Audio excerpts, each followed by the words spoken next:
Coming off one of the best wins in franchise history last Saturday night at Tampa Bay, Hartford Athletic back at Trinity Health Stadium to meet the defending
Coming off one of the best wins in franchise history last Saturday night at Tampa Bay, Hartford Athletic back at Trinity Health Stadium to meet the defending USL champion Pittsburgh Riverhounds. And a pleasant Saturday evening, everyone. Along with my broadcast partner, Mark Donaldson, I'm Joe D'Ambrosio. And last Saturday, Hartford gave Tampa Bay its first loss of the season, a 1-0 victory down in Florida. Every single Hartford player played their part, but none more so, Joe. Anthony Siaha, man of the match, a string of outstanding saves. And you can say that that is potentially one of Hartford's best ever results. Maybe compared with the Jägermeister Cup win against Sacramento. Meanwhile, Rob Vincent's Riverhounds have won 3 in a row. Let's get to the ones to the watch. And if it wasn't for Darren Smith scoring 5 goals for Detroit, Anthony Siaha would be the USL Player of the Week. Can we not have a 1A and a 1B? We can. That is an outstanding save. I caught up on the highlights from this one after being at Scotland against Haiti in Boston last week at the World Cup. Didn't see anything like the quality of goalkeeping there as we did in that game, but he still has that little bit of a temperament issue at times and gives the referee some decisions to make, but he's a fabulous goal. Meanwhile, for Pittsburgh, Albert Dikwa is back in the black and yellow and leading Riverhounds with 6 goals on the year. Yeah, and look, sometimes you just find the right place. He went to Rhode Island having been at Pittsburgh. It didn't work for him there. He's back home. He's got 6 goals. And you know what? If they give him service tonight, he is a problem for the Hartford defense. As we look at the second page of the Eastern Division table, you'll see Hartford Athletic tied for 7th with Miami, but Hartford has the advantage on goal differential. This is a big 3 points for Hartford tonight. Yeah, the key thing is they're only 2 points behind Pittsburgh, so a win could shoot them up the table. It's a beautiful night here at Trinity Health Stadium. Lineups and kickoff next. You're watching USL Championship on ESPN Plus and the Wax. An injured knee might look pretty simple, but there's a whole person behind that injury. One who misses the feel of his jump shot and spending time with friends on the court. It's not enough just to heal. He needs to get back out there. At Trinity Health, we're here to help you reach your goals. We combine all the knowledge and expertise of a national health system with personalized health care that treats the individual behind the injury. Because we see all of you. The Great Fire of 1835 forced most insurance companies to close, but not us. The day our founders pitched in to pay every claim is the day the Hartford became the Hartford. At Lux Bond & Green, we have been designing and crafting custom jewelry for decades. It's an art as much as a science, and really there's no room for error. It comes down to 100 little choices made by our own artists and experts who listen to you and create your perfect engagement ring by hand. Quality, value, and selection. Lux Bond & Green Jewelers throughout Connecticut and Massachusetts.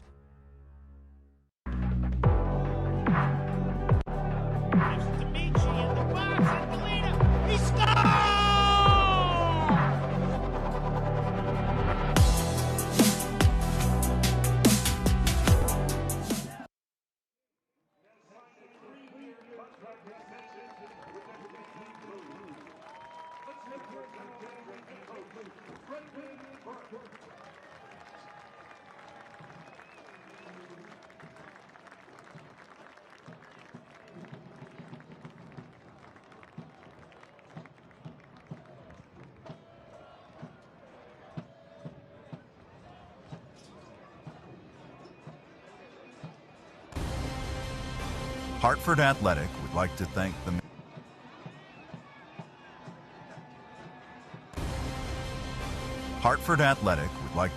Mandel JCC of Greater Hartford, the official fitness center of Hartford Athletic. Visit mandeljcc.org to learn more. Beautiful night for the beautiful game here in the capital city, and just before kickoff, head coach Brendan Burke honored for joining the 100-win coaching club. You see him with team owner Bruce Mandel, and earlier this week, Brendan signed a 3-year contract extension that I think anybody who's been around this franchise like we have for the last several years would say is a bit of genius. He said he signed it in spite of having to talk to you and me on a Thursday at 1 o'clock every week. Well, he said, what he actually said was, I didn't know I'd be signing a contract, I'd be talking to somebody wearing a kilt. Mark apparently has not gotten changed from getting home last night. Who says I went home? Well, exactly. From Scotland's disappointing loss to Morocco. It's the New England hospitality. It's been wonderful this week, being in Boston and Connecticut and Rhode Island. It's been amazing. 77 degrees, winds out of the west, northwest at 12, gusting up to 19. This is a series that has been one-sided in Pittsburgh's favor. There you see Riverhounds in the highlighter yellow with black trim. Hartford in the green kits trimmed in white. Last year it was Pittsburgh that knocked Hartford out of the playoffs in round one, winning on penalty kicks after a scoreless draw en route to their first USL Championship. Hartford's made one change in the starting lineup from last week. Augie Williams back in. They made the switch last week tactically, and it really worked. It took Tampa Bay out of their game a little bit early last week. That's what you have to do. I mean, normally Hartford play a back three. They're going back to that tonight, but they tweaked it a little bit, went to a 4, confused Tampa, but they still rode their luck a little bit, and they got all 3 points. Meanwhile, Rob Vincent starting the same team. It's game on at Trinity Health Stadium. It's a place where Hartford is 1-1-3 this year, but they've only scored 4 goals in 5 games. They've been shut out 3 times here at home. And Pittsburgh 2-3-1 away from the Steel City. Basically a rebuilt back line due to injuries and departures, but they've gotten a lot out of Lasse Kelp, Owen McCoy, and Victor Souza. This is the first touch of the game for Anthony Siaho, who was named to the USL Team of the Week for the second time this year.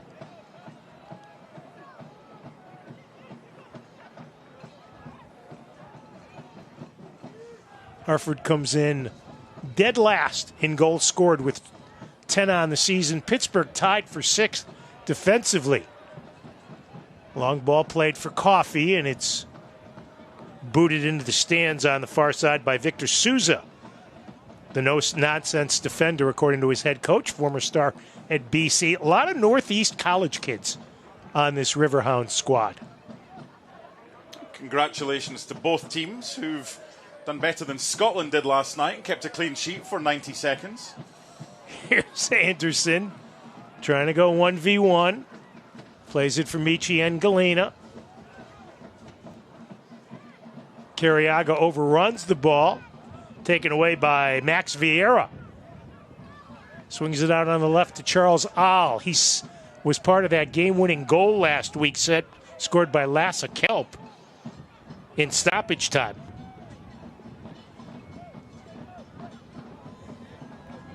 Dispe slowed Vieira down. Swing it out to the wing. Cleared off the penalty spot by Athletic. Kelp gets tied up with Augie Williams, who is looking for a call from Jeremy Shear, our referee tonight. Now Victor Souza. Perrin Barnes up on the right wing has had a good year. He's really the only returnee to that back line. Guillaume Vactor, the ex-UConn star, has been hurt. Got hurt in the 4th game of the year. Let's go to Mark's keys of the game. They are brought to you by the Hoffman Auto Group. It's kind of more of the same from last week. You can't just hunt using one going after the opposition. You've got to hunt in packs. And from a Pittsburgh perspective, there will be times today Hartford will give the ball away, and if they can get in behind in transition, that's a decent opportunity for them to deliver wide into the box. Rob Vincent, who took over with 3 games to go in the regular season last year and coached Riverhounds to their first USL Championship, said they have struggled earlier in the year with transition to turnovers, but not so much lately. This will be the first corner of the match as Dispe headed it out. 4 minutes in. Besides Dequa, one to watch is number 37, Elliot Goldthorpe. Plus, they have a lot of size up front as they bring guys from the back. Mikoy is 6'5". Siha comes way out. He's got to get back in. Barnes sends it across. Ball is free. Here's a shot, and Goldthorpe airmails it towards the cantina, so it'll be a Hartford goal kick.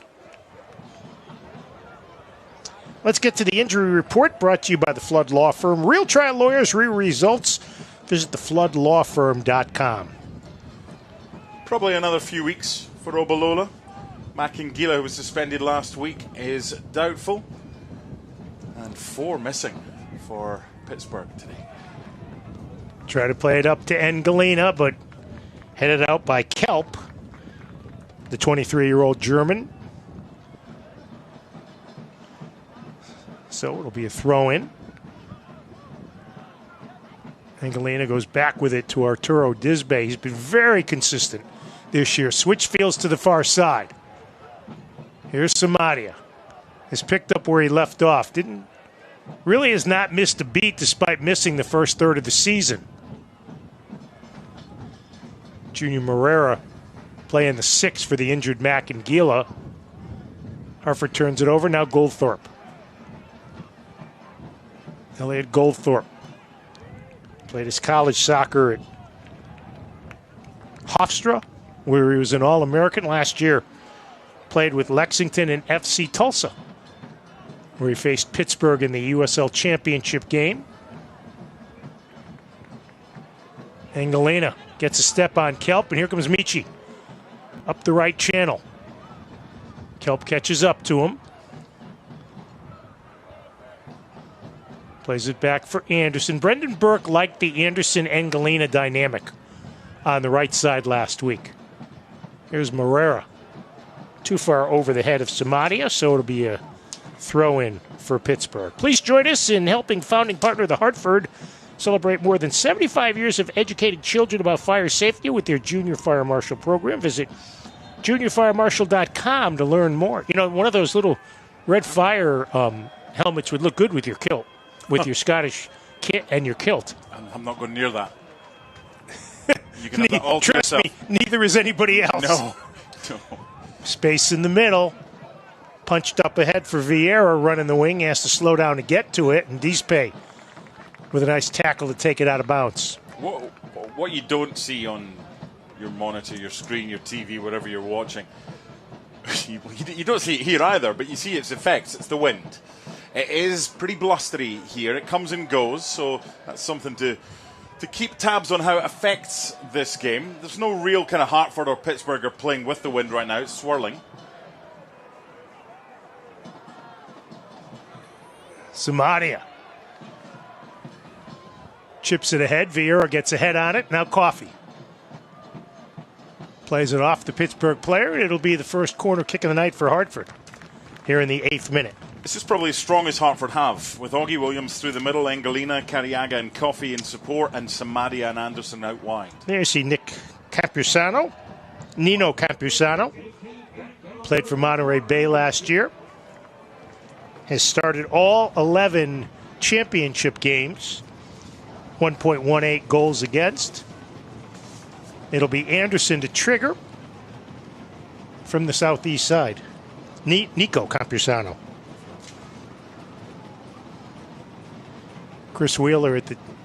Aaron Wheeler at the Hartford technical area signaling into play. They go short. Now it's chipped in. The header by Williams. Dispe can't control, and it's a goal kick for Campusano.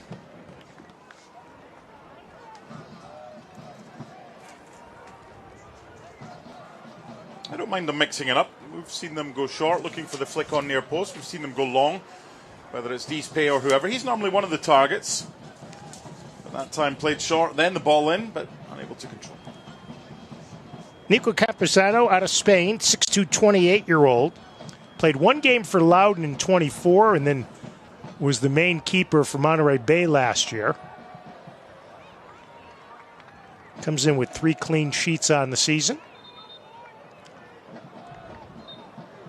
Jeremy Shear, we mentioned, is our referee, assisted by Jeremy Smith and Marcus Barnett.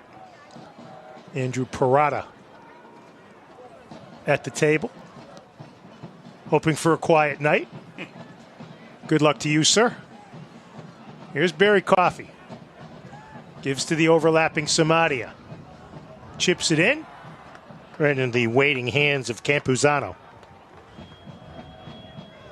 I think Samadia is one of the best players in that position in this league. Picked up right where he left off. He has.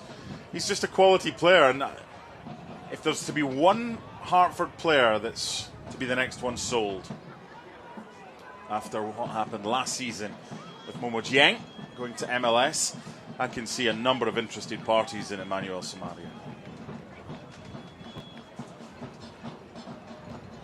There's the wind there. That really held up. So the wind definitely affecting the goal kicks. There's a foul in the middle of the pitch as Augie Williams goes down. 9 goals last year for Pittsburgh. And Brendan Burke praised Williams last week, taken out of the starting lineup because of a switch in tactics and formations. But he said he was a leader on the bench, talking to his teammates, encouraging guys, and that when he came in, Coach Burke thought it was his best game of the season, even though he did not find the back of the net. Says a lot about a player. If you don't start, you can still do that. Didn't sulk. Yep.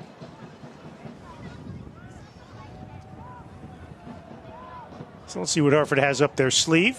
About midway between the 18 and midfield.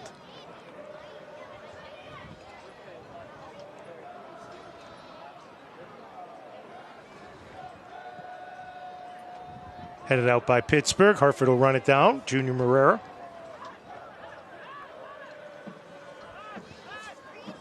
I think he's more of a footballer in there than Makangila. Probably maybe not as good at the position as Makangila is as a protector, but I think you just get a better quality of footballer with passing in there. Hartford's really pushing that left side with Samadia. Coffey can't control, spun out by Barnes and cleared to Goldthorpe. No score in the 11th minute of play.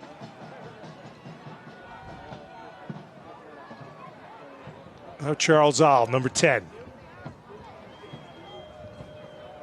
He got the early goal the last time Pittsburgh was here. Yep. In September. Just shows how it's so close football, isn't it? Because 0-0 in that knockout conference quarter-final, 4-2 Pittsburgh on penalties, and they won 3 of their 4 knockout stage games last year, going on to beat FC Tulsa 5-3 in the final, and victorious. It could all have been so different if Hartford had managed to get the win down in Pennsylvania. Hartford's dominated possession so far. Last week, Pittsburgh in their match, dominant possession-wise, as was Tampa Bay.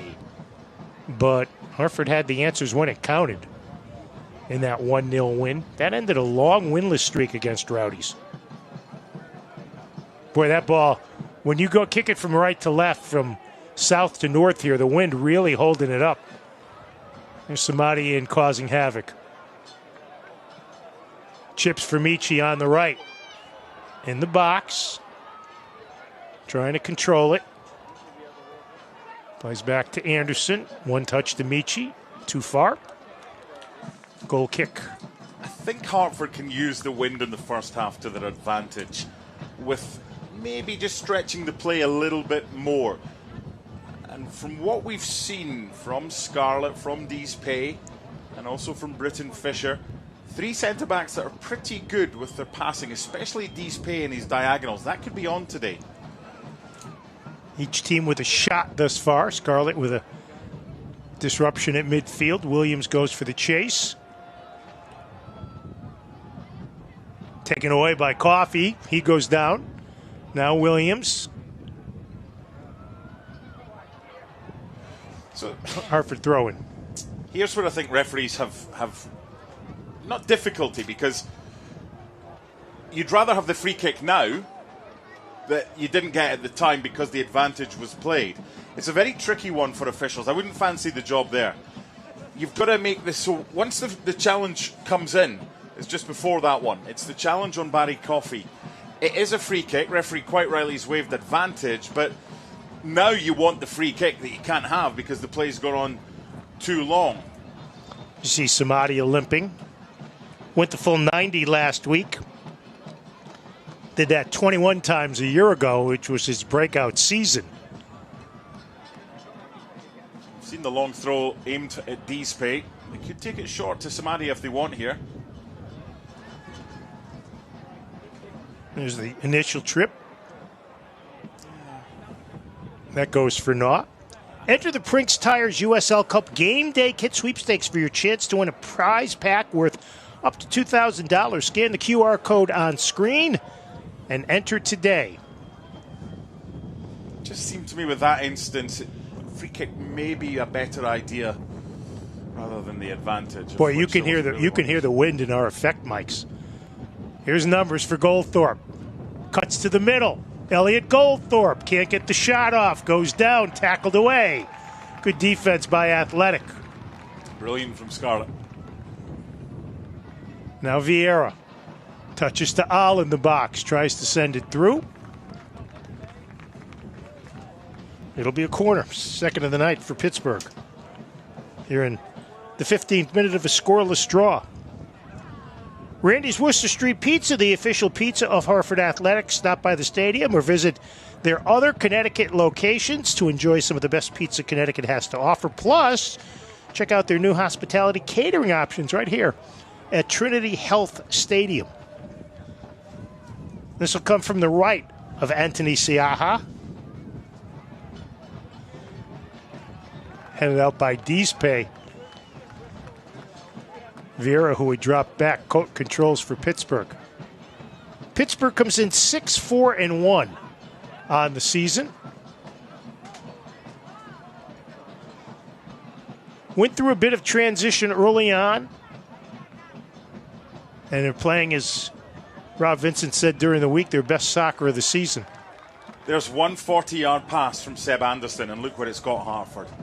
Up the park without having to play through Pittsburgh, and they now have not only a throw-in, a long throw-in to deal with, they've got the sun in their eyes as well. This is not easy. That's something Hartford can take advantage of in this first half.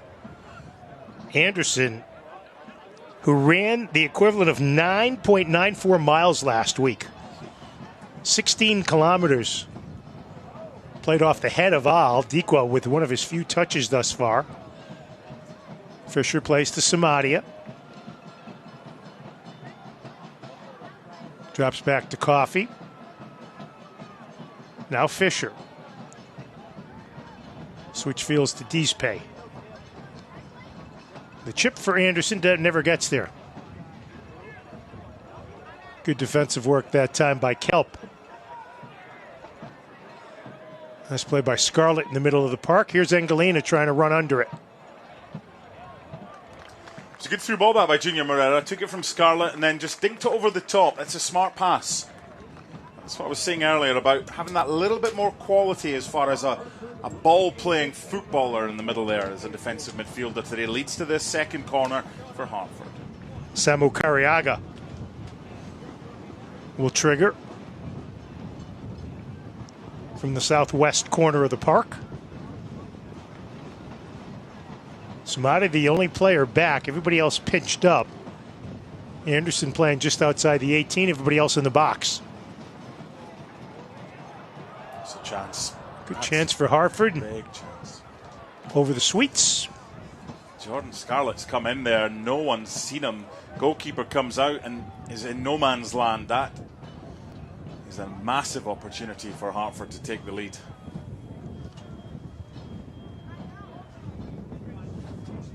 This series, as I said, in regular season play one-sided. Pittsburgh 13 wins, Hartford 2 wins, 2 draws.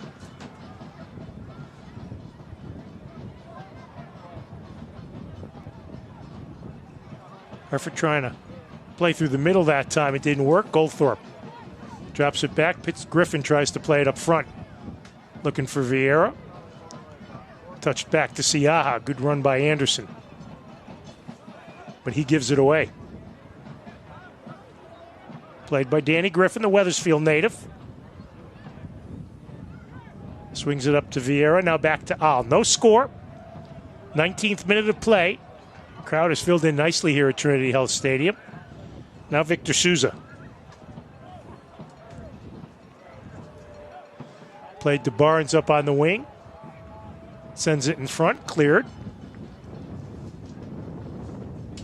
And Hartford will play it up the field and get it out of danger.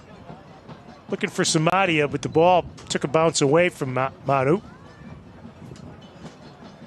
What do you make of the first 20 minutes? Good. Yeah, good. Both sides have kind of taken a little bit of time to adjust to the conditions. I do like Pittsburgh's kind of final third. the talent that they have. Goldthorpe had that opportunity that was blocked by Scarlett. He's got a lot of talent. Just want to see him maybe play a little bit closer to Albert Dikwa when they have possession. They've been stronger down the right, and Hartford's been stronger down its left. So we haven't seen much on this side until now. Now Charles Al cuts it back, sends it across, headed. Oh my word. Hit the crossbar, almost an own goal. Hartford dodges a huge bullet there.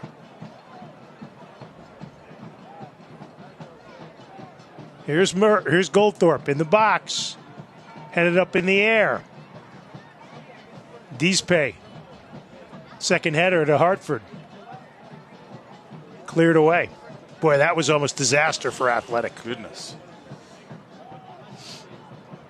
Now Mertz, the veteran. He and Griffin anchor that midfield, called great leaders by Rob Vincent. Carriaga almost with a steal at midfield. Pittsburgh gets it back.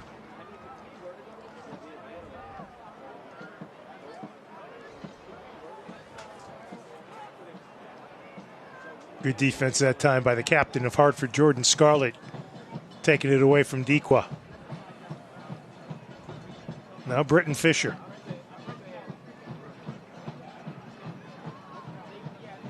Headed by Victor Souza of Pittsburgh. Riverhounds regain possession. Starting to get to play a little bit more in their favor here. Charles Al in the middle.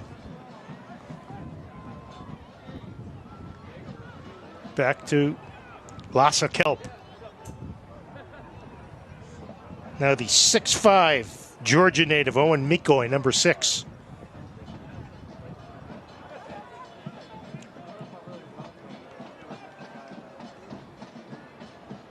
Anderson did a good job that time against Vieira to shield him from the ball.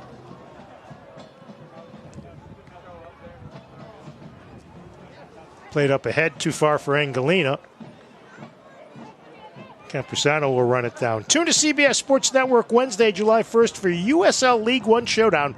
Spokane Velocity FC hoping to speed past the formidable Flamingos of Forward Madison FC at 9 p.m. Eastern. Catch all the action on CBS Sports Network July 1st.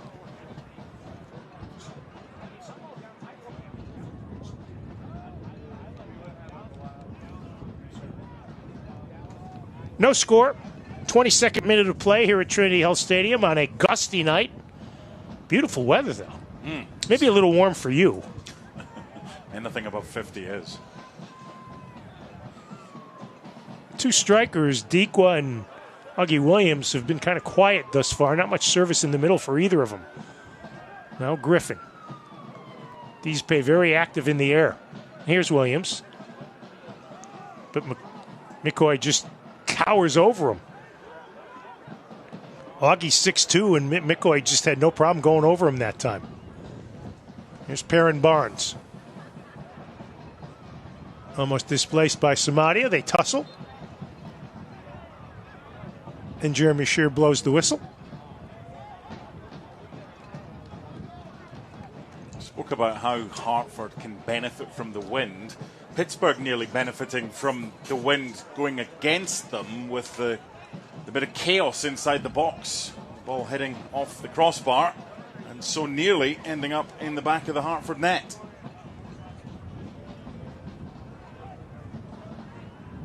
They look for Angelina trying to win a foot race with Kelp, but Campusano comes, keeps it in play. Deespe to Williams, can't control.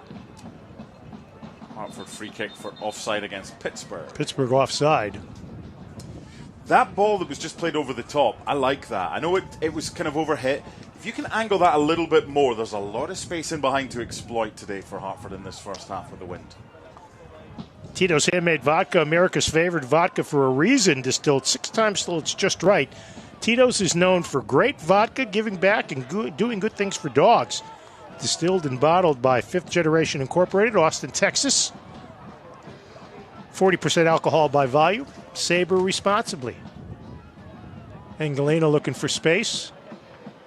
One touch, knocked out of bounds by Kelp. Hartford with a deep throw.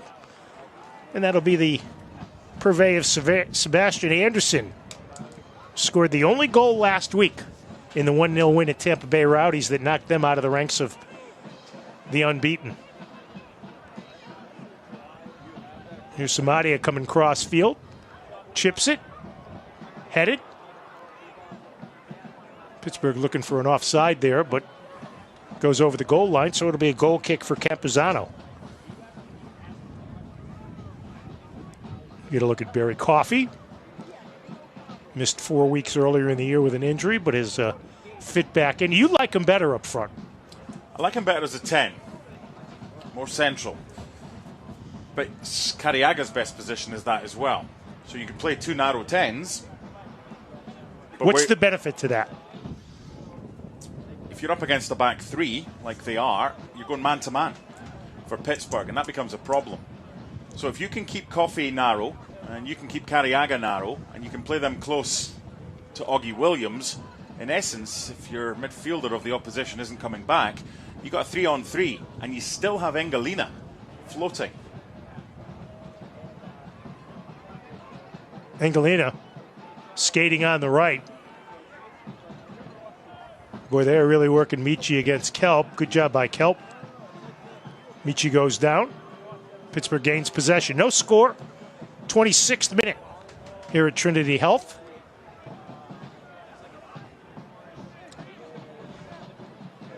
I really like the work rate of both teams. Yeah.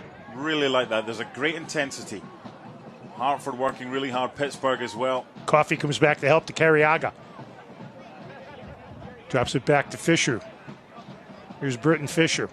Up to Samadia. Tries to go left on Barnes. Gets a piece of it. Knocks it out. Another corner for Hartford. Yep.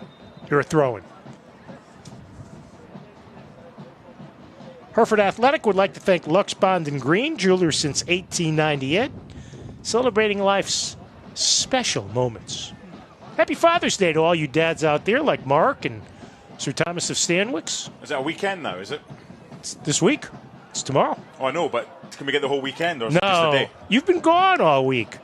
You've given your wife the best Father's Day present ever. I don't remember much of the week, though. These Boston pubs, my goodness, they're too accommodating. Did you like the march to Fenway? I thought that was brilliant, and they saw him lose, so it made it extra special. Wow, Yankee fan. Here's a goal kick. No score, 27 minutes. I especially liked everybody singing Sweet Caroline when they were losing. Well, we didn't. That's not a Scotland team. That's an England song. We didn't sing that. Good. I give the Tartan Army props. Thank you. I dared Mark to come in full regalia, and God bless him, he did. Yeah, why not? Social media, you can see the picture of the Debonair broadcast team. Goodness. Engalina forces that. Nope. They say last touch by Michi. I like Lasse Kelp. He was fouled there, and it's a tough ask. It's just a tap of the ankles there from Michi, but he's done really well so far, the German. Fisher almost gives it away, and they're going to call the foul on Scarlett. I'd like to see her. I might be proved wrong with a replay. I don't know how much there was wrong with that. It might have been a sweep and a follow through. Brendan Burke not enamored with the call. As Goldthorpe goes down. It's kind of hit at the same time as he cleared the ball, so benefit of the doubt to Pittsburgh. This is a chance, and it's an interesting one with the wind against Pittsburgh. This ball might move.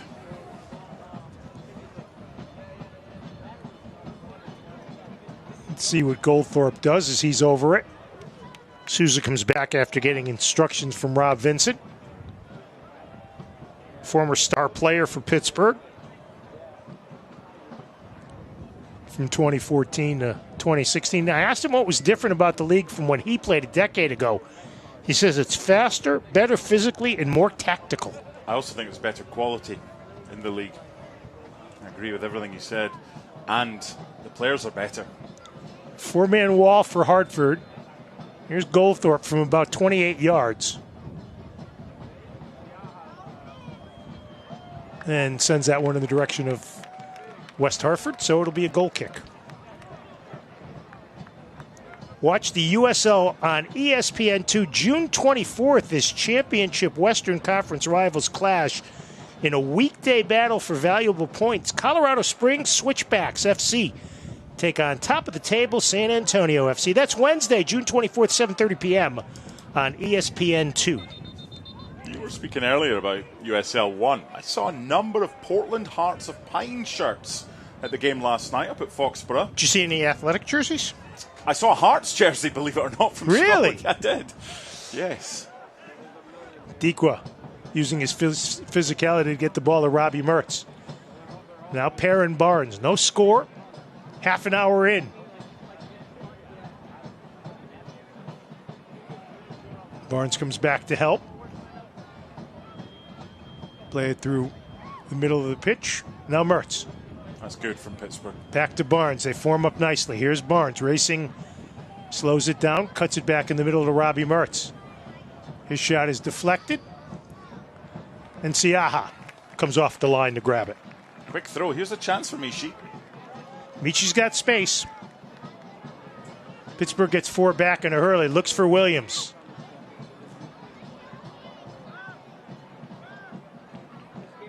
So good by the big centre back. Boy, I tell you what. So good. It's like me chasing you. Owen McCoy is 6'5". Well, let's not get carried away here. Chasing. Walking after you. He did really well because Augie's a handful. As Pittsburgh well know. Here's Deespay. Knocks it off All. It'll be a Hartford throw-in. Shots are 3-2 in favor of Pittsburgh. We've yet to have a shot on target. Sounds like Scotland at the World Cup. You know what I've liked best about the World Cup is the best players have been the best players. They've been great, scoring goals. The stars of Shaw. Yeah, Harry Kane, Erwin Harlan. The Mbappe boys. Mbappe, yep. And what about the US? Isn't it great that the home teams have done well? Canada, Mexico, and the US. That first half in the first game, they were brilliant. Played up to Anderson up on the right wing. Tries to drop it back for an on-charging Carriaga, but Griffin's there to knock it away. Offside, the call. Select, proud to be the official match ball supplier of the USL Championship. From the grassroots to the pros, Select is there every step of the way. Visit us.select-sport.com for the latest Select products, specials, and more. Select, the player's choice. This is a bit of a chess game now. Yep. Kind of cancelling each other out because their work rate on both sides is so good.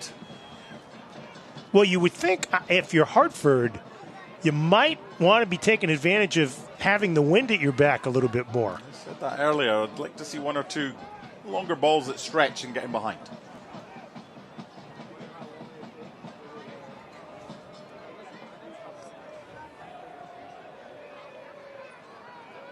That's good from Coffey. Souza has it deflected by the Irishman.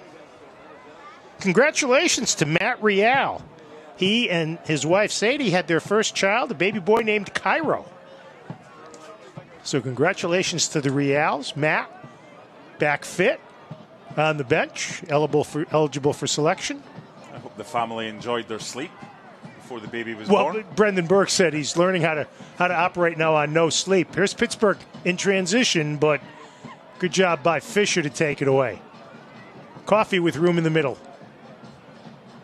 Plays it to Samadia. Now back to Britton Fisher. Try to go to Angelina, but boy, Lasse Kelp's done a good job on Michi. They've defended very, very well so far, Pittsburgh.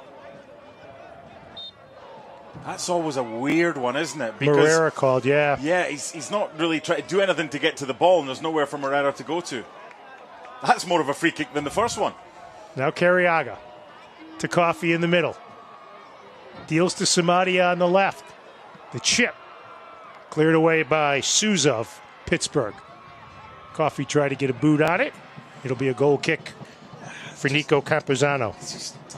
It's not working right now in the final third for Hartford. I'd like to see them maybe, you know how many times I've said it in commentary with you, Joe, get it wide, get it in. Yep. Get to the byline. Seen a lot of goals at the World Cup scored by teams getting it to the byline, cutting it back, getting in behind the fullbacks. It's a lot easier to defend if you don't have to defend cutbacks. Campuzano changed the arc of the ball that time. He went a little bit lower to try to play it down in the wind. It's like hitting a shot like Shinnecock Hills in golf. Fisher having problems with Dequa, who takes him down. A wee stinger under the wind. Yeah, a little bit.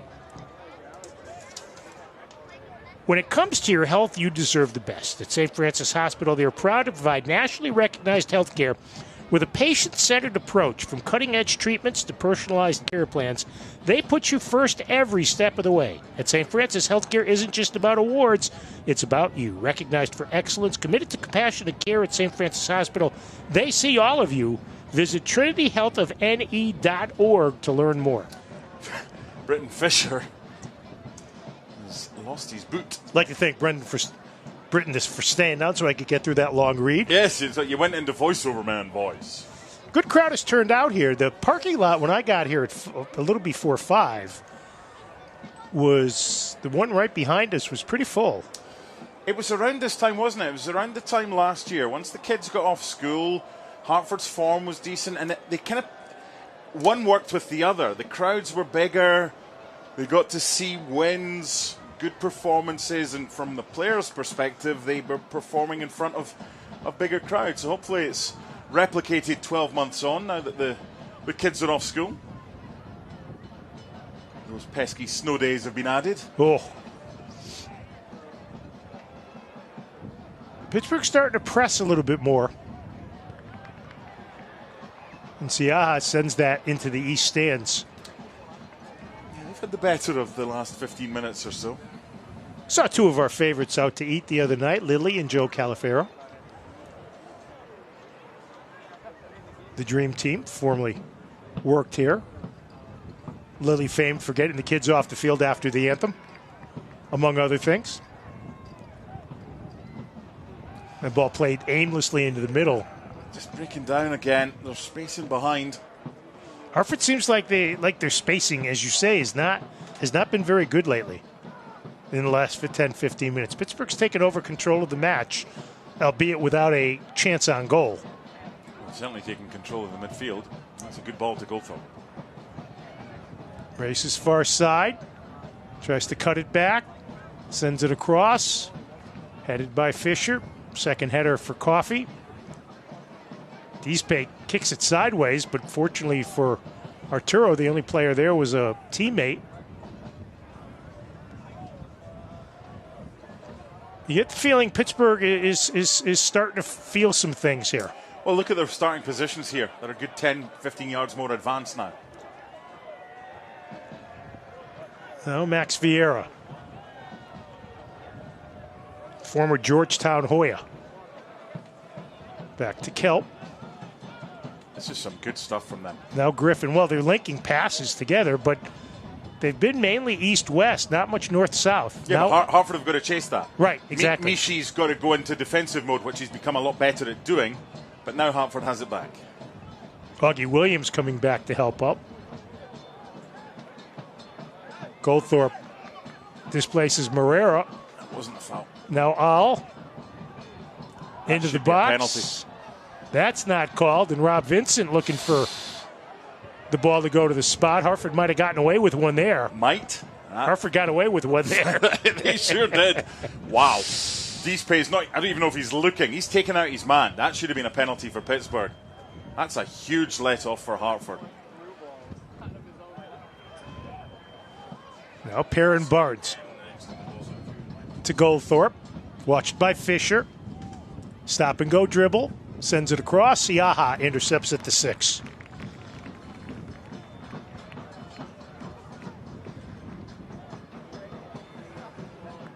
It'll be a deep throw-in for Hartford after Victor Souza spent the last 3 years with New England Revolution 2.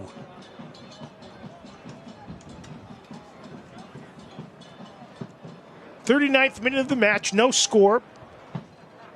No shots on target, just 5 shots total. Hartford got outshot by a wide margin last week. They got outshot 28-9, but they had more shots on target than Rowdies did, 6-5. Seb Anderson with the goal. Dispe can't get a head on it in the box. Pittsburgh will clear it out of trouble. Run down by Samadia. Looks for Michi on the right. He's got him. Chests it down into the box, and Kelp does a nice job. So good. Taking it away. And then kicks it towards the scorer's table at midfield. Lasse Kelp, the Big Ten Defensive Player of the Year last year for the University of Maryland. His season got off to a slow start. He was P1 visa delayed. So he missed the first 4 games of the year, but he's been a rock on that back three for Coach Rob Vincent ever since.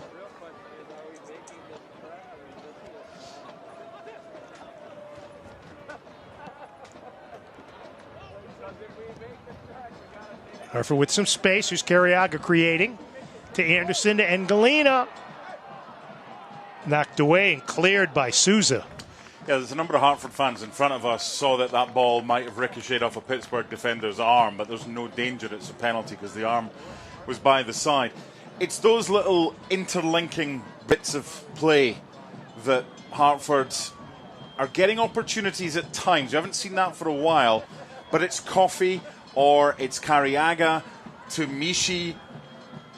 That might be a switch at half-time. It might be Engelina moving over to the left-hand side. That might be something, not necessarily at half-time, that they can do in-game as well, just to keep Pittsburgh on their toes. Speaking of coffee, no need for hydration breaks here. Honestly. Football's football. Football is 2 halves. Football is not 4 quarters. That could easily have been a yellow, but the referee is down. Showing a bit of leniency there. Second time. Samadia, let's see what Goldthorpe does to him here. That's a yellow. Yeah. Winning with the cleats high. I mean, we've seen refereeing at the World Cup that has been very lenient, and things that normally get punished in most leagues haven't been punished. But if I'm Pittsburgh, and hopefully we see at half-time and a replay of the penalty incident that they didn't get, that probably should have been a yellow. The penalty probably should have been awarded. It's the little things that add up. Hartford Athletic would like to thank our founding partner, Travelers. Thanks to Travelers, supporting partner of our community ticket program. Children from underserved communities throughout Greater Hartford are able to come to the matches free of charge. Now Elliot Goldthorpe getting a talking to by Jeremy Shear. Did a couple of Hartford matches 2 years ago. This is his 5th match in USL Championship this year. Also referees the Women's Soccer League quite a bit. So Hartford will put it into play. About 5 yards in from midfield. Brendan Burke walking to the edge of the technical area. Just keeping my eye on Dispe here at the back post. There's a fair bit of jostling going on with Albert Dikwa, who's been tasked with marking him. Yeah, and Jeremy Shear saw that, so he comes over to talk to him, and Dispe puts the hands up. Still at it. Appealing to the assistant referee on this side. Here's the chip. Hartford will run on to it. Junior Morera. Oof. And that's just a bit outside. Yeah, something needs to change for Hartford. They've lost their way a little bit. Even if it's changing Michi and Coffey, even if it's playing Coffey more narrow with Carriaga and playing Dikwa more central with Engelina as a pair rather than a kind of central striker with players playing off them. They've just, something's just been lost in the final third. It started well. It did, but what I would say, I mean, like, one leads to another, one reaction and all sorts. Pittsburgh's defence today has been outstanding.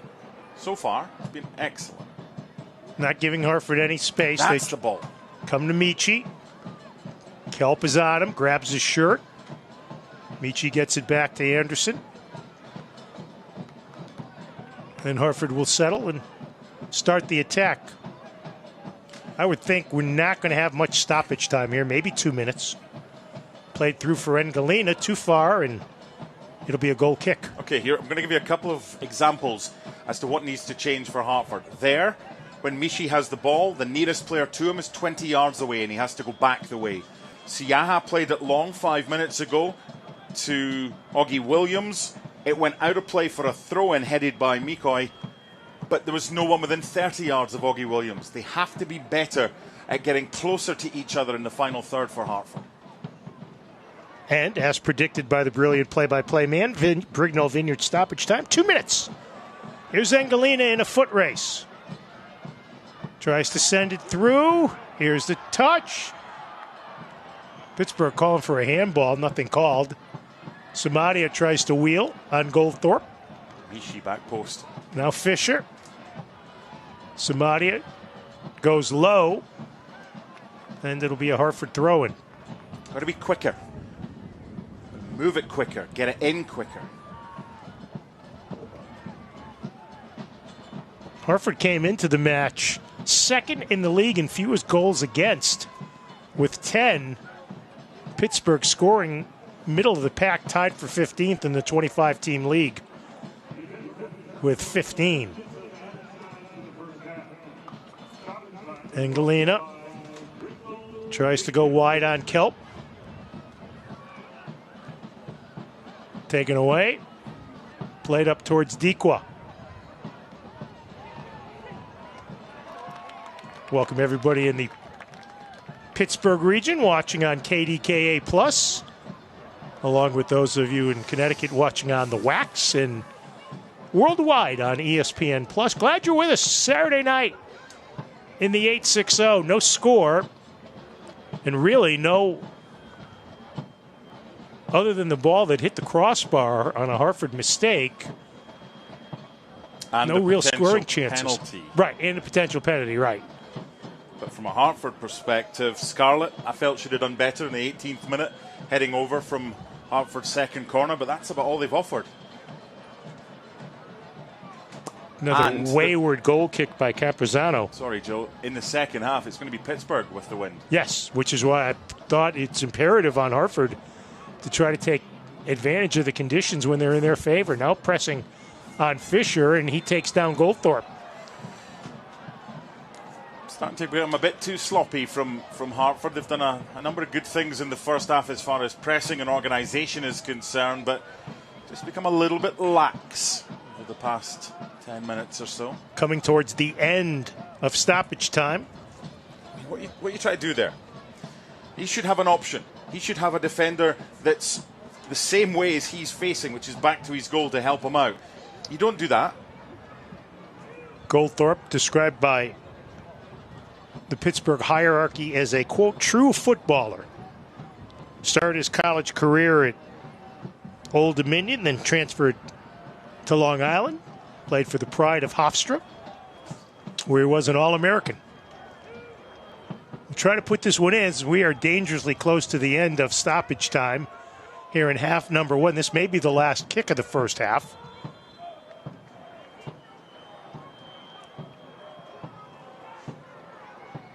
Headed up in the air. Cleared out. No whistle. Goes over the goal line. So it'll be a Hartford goal kick.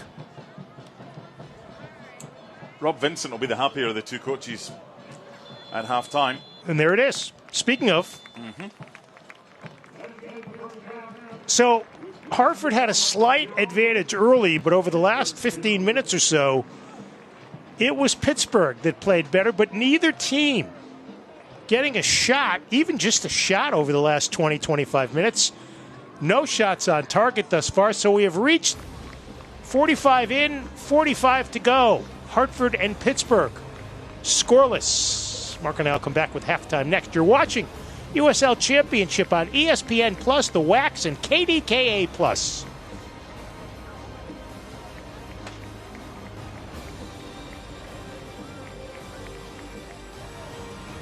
If anyone thinks cancer is going to define you, they've got another thing coming. We know you are more than someone healing their heart. At Trinity Health, we know the importance of seeing the person behind the patient, the fear, the joy, the journey. Bringing you the expert medical teams and state-of-the-art technological advancements of a national health system, along with the personalized care that helps you feel better. Because we see all of you. The Great Fire of 1835 forced most insurance companies to close, but not us. The day our founders pitched in to pay every claim is the day the Hartford became the Hartford.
Halftime at Trinity Health Stadium Saturday night. No score between Hartford Athletic and Pittsburgh Riverhounds. And Hartford almost its own worst enemy 20 minutes in to the first half, which was really the closest anybody's come to scoring a goal in the first 45 plus. It's one of these, and we'll see it in the first half highlights, that you wonder how on earth has that stayed out and how are Pittsburgh not ahead at the break. But you know what? You need a good bit of luck as well sometimes. Let's take a look at that. This is 20 minutes in. Britton Fisher. And look, he has to make the header, and he's fortunate. Hartford is fortunate that they got away with that. Then 20 minutes later, Arturo Dispe gets away with a clear penalty on Elliot Goldthorpe. Should have been a PK for the visitors. I mean, play-by-plays that do it for the home team. You're meant to show a little bit of favor, but we call it as we see it. We said that was a penalty in real time. And it looks like even more of it. More of a penalty now. And if you're watching in Pittsburgh, I'd be shaking my head going, what do we need to do to get a penalty here? Let's take a look at some of the new teams in USL Championship and USL One.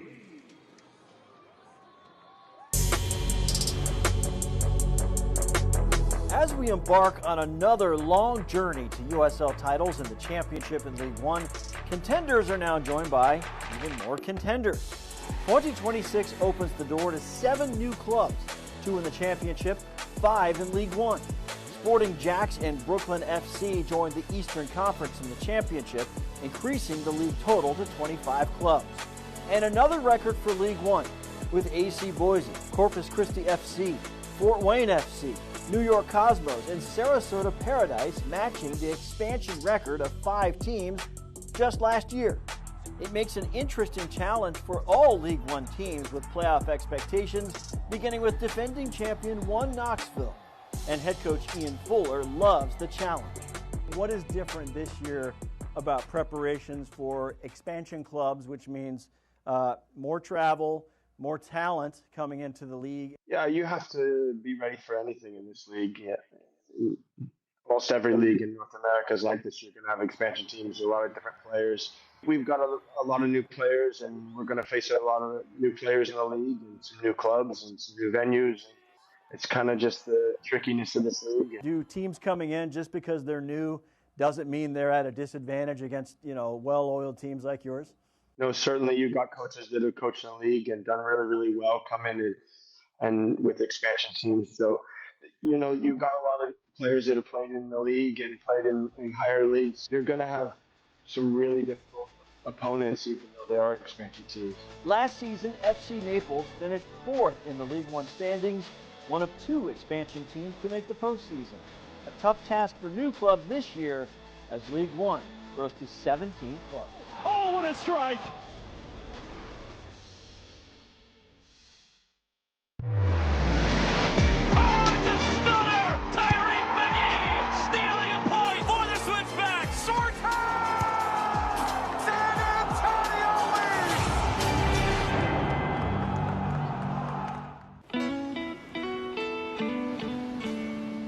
You ever just look at them and think, yeah, I'm doing all right? This summer, get 1,000 bonus points and a chance to win 250,000 bonus points.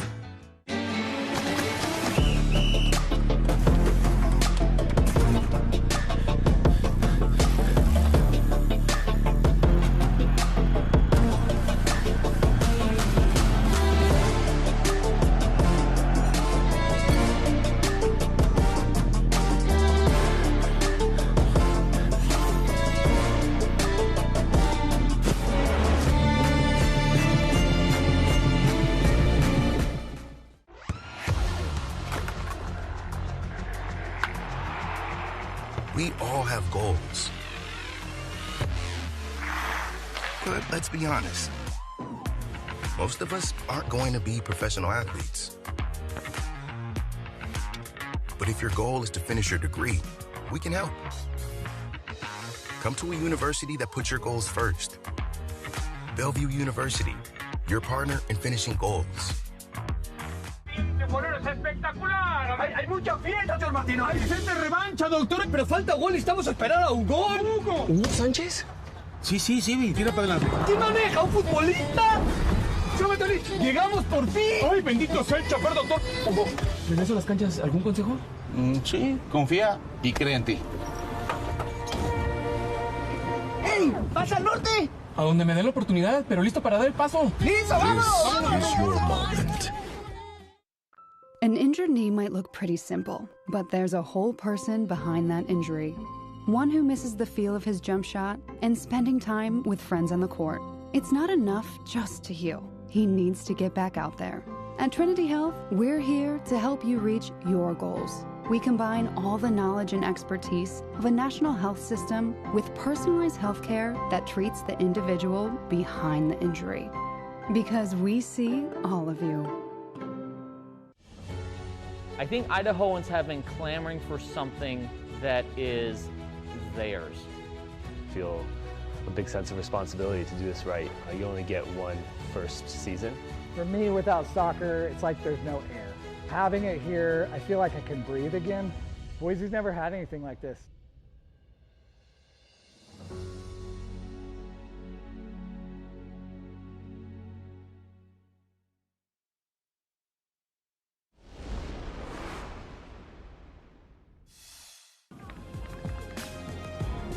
This one along the ground, covered first by Oliveras and then put back in. Now through, Oliveras off his line, he's rounded, and there's the go-ahead goal for Detroit City. It's 2 for Darren Smith. Looking for a third, Smith has it. A first-half hat trick by Darren Smith. Here's Detroit City on the run out again. Will Smith have another? He does. Darren Smith with 4. Now an opportunity for Detroit City once again. Smith looking for 5, and he's got it. 5 goals for Darren Smith to tie the league record. It is halftime in the USL Championship. I'm Dan Lucas inside the USL studio with a look at some of the headlines from the week. Detroit City's 6-2 win at Sporting Jacks last week was an impressive number, but then 5 of those goals were scored by one player. Darren Smith put 5 of his 20 official touches into the net, becoming the first league player to reach 4 goals in a match in 13 years. Smith jumps to the top of the Golden Boot race with 11 goals on the season. Lexington SC closing in on the playoff line in the Western Conference thanks to a 2-0 win over first-place San Antonio FC. It also marks the return of forward Braudilio Rodriguez from a loan with One Knoxville of League One. Rodriguez responded with a goal in his first match, continuing his form from One Knox, where he had 3 goals and an assist. Hartford Athletic pulled off what no team had done so far this season, and the Tampa Bay Rowdies a loss. Behind the stellar performance of goalkeeper Anthony Siaha, he's grabbed hold of the Golden Glove competition, 8 total shutouts with a save percentage of more than 81%. Siaha's goals prevented statistic has risen to 5.94 this season. Upcoming national spotlight games in the championship in League One: Colorado Springs and San Antonio on ESPN2, Spokane and Forward Madison on CBS Sports Network, and the next day, AC Boise and One Knoxville on ESPN2. This is the USL Halftime Update. Let's get you back out to your match. No score here in Hartford. Mark and I will come back with second half action next. You're watching USL Championship on ESPN+.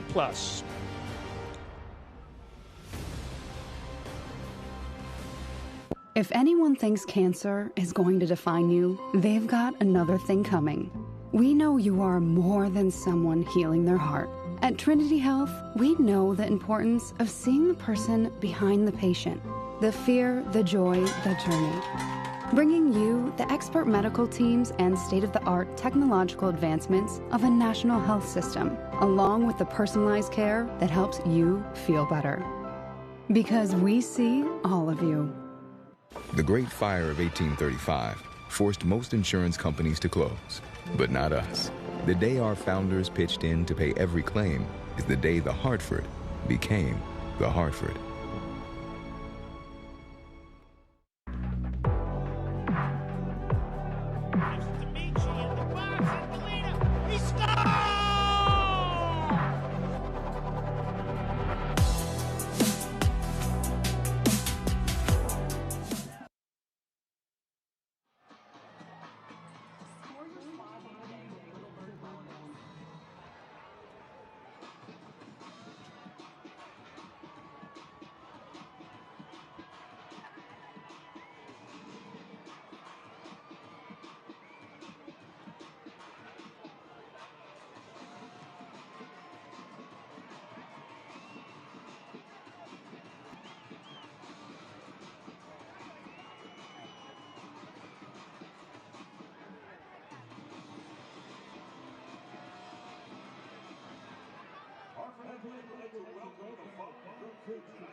LazFly is the leader in airport parking at Bradley International.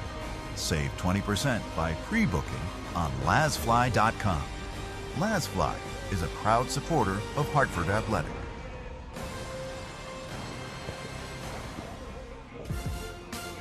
Jerry Mercer, Mark Donaldson back with you. Not much to choose from in the first half stats. Yeah, the shots on target. Spent a little bit of time outside of the commentary booth, down pitch side. The wind's gone down a lot. That can only benefit Hartford because they've already had the advantage, and now Pittsburgh won't get the advantage. So it's very calm now.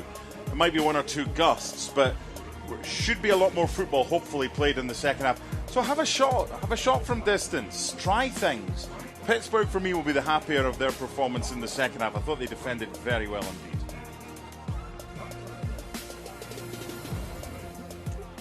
Quick look out on the pitch. Looks like both teams will go with the 11 who started there. You look at Old Glory, gently wafting into the Saturday twilight. If you were Hartford, Mark, what tactical change would you make headed to the second 45? It would be subtle.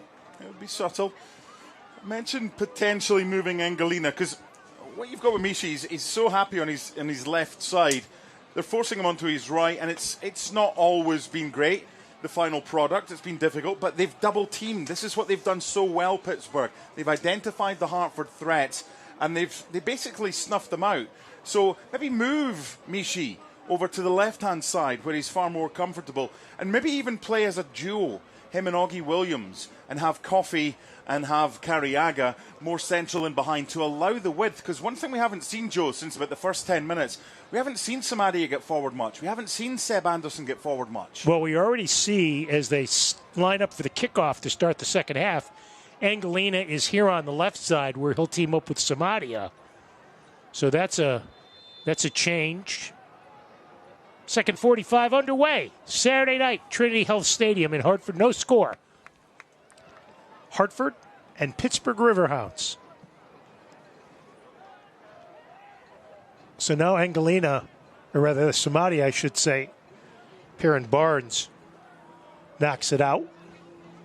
That's been a good matchup to watch tonight. Barnes, really the only veteran defender back there, the former graded Butler. the Bulldogs. Now Deespay. Plays it in the middle. Williams to Carriaga. Left for Samadia. Deflected off a Pittsburgh player. Corner number 3 for Hartford. Good on both sides. Good from a Hartford perspective, moving it around, but moving it quicker. But there's that double team again from Pittsburgh. So Sebastian Anderson will do the honors. To the right of the keeper, Nico Capuzzato. Neither keeper had to make a save in the first 45. See what Anderson does with it here. Goes short. Plays it in. Barnes with the backhanded header. Anderson controls. Barnes does a real nice job of using his body to shield him away. Nice work by Perrin Barnes. It'll be played all the way back to Siaha by Junior Moreira. Fisher with space, chests it down.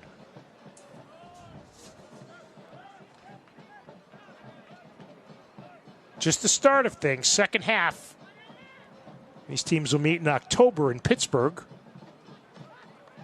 Pittsburgh swept the season series last year. Here's a ball for Williams. Campuzano at the 18 gets it away to Danny Griffin. But look what happens. Excitement. There's a ball over the top. There's that space in behind. Much better. Deespay will chase this down. Has to get to it before Charles Ahl, and Arturo Deespay with space.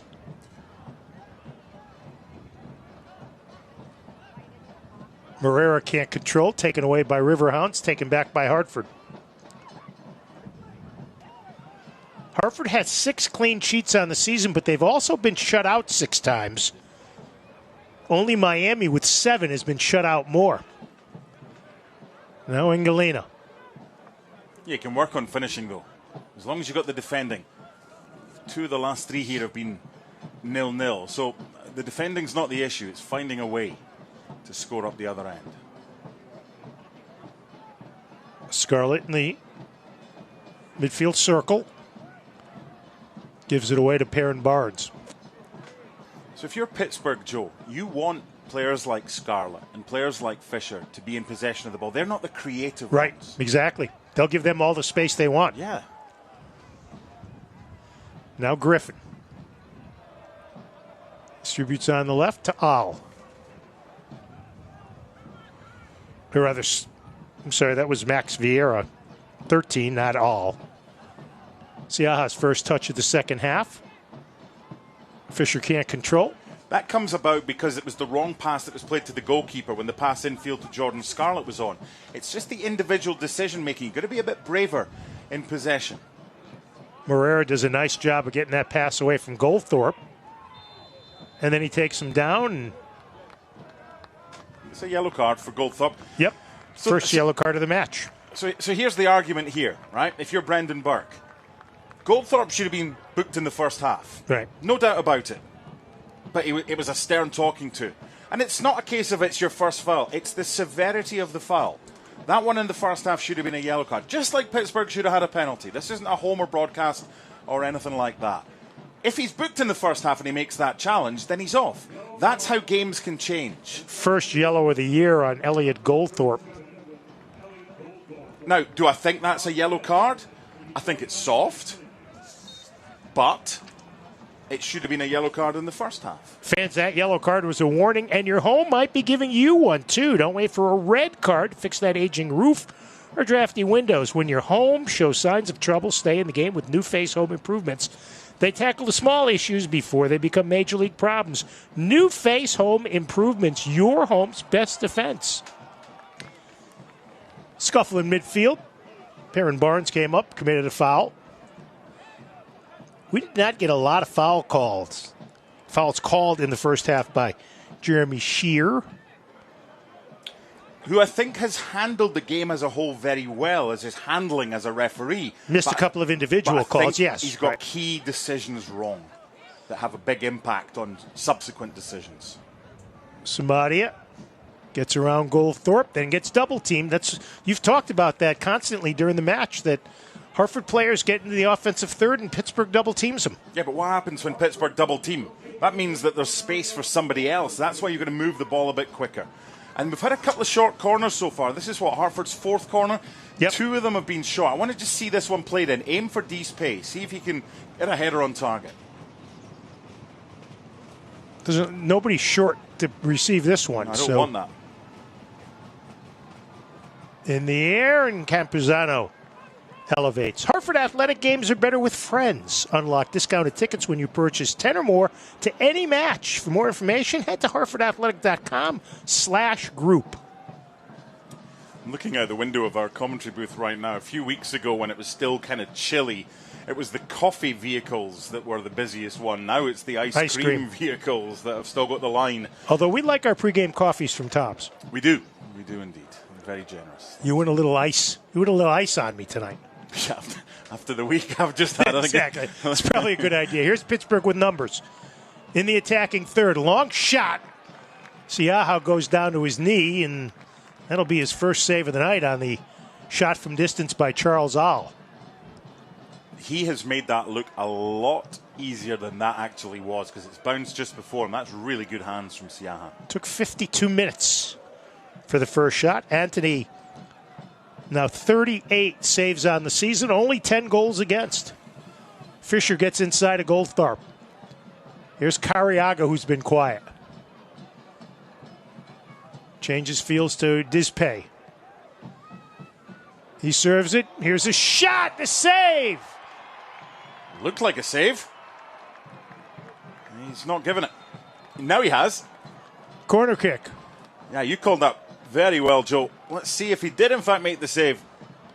Yep, yes, he deflected did. It with the right hand. Great shout. Great job by Campuzano. So we went 52 minutes without a shot on target. Now we've had 2 in the space of about a minute, and Michi Angelino almost got his first goal of the season. And credit to the referee as well, who, after speaking with his assistant, realized that it was in fact a corner. 5th of the night for Hartford Athletic. Pittsburgh's only gotten a pair. Here's Anderson. The service. Campuzano, who did that a lot in the game against Indy, just punches it out. Yeah, you've got to know who you're up against, the opposing goalkeeper, so keep it away from him.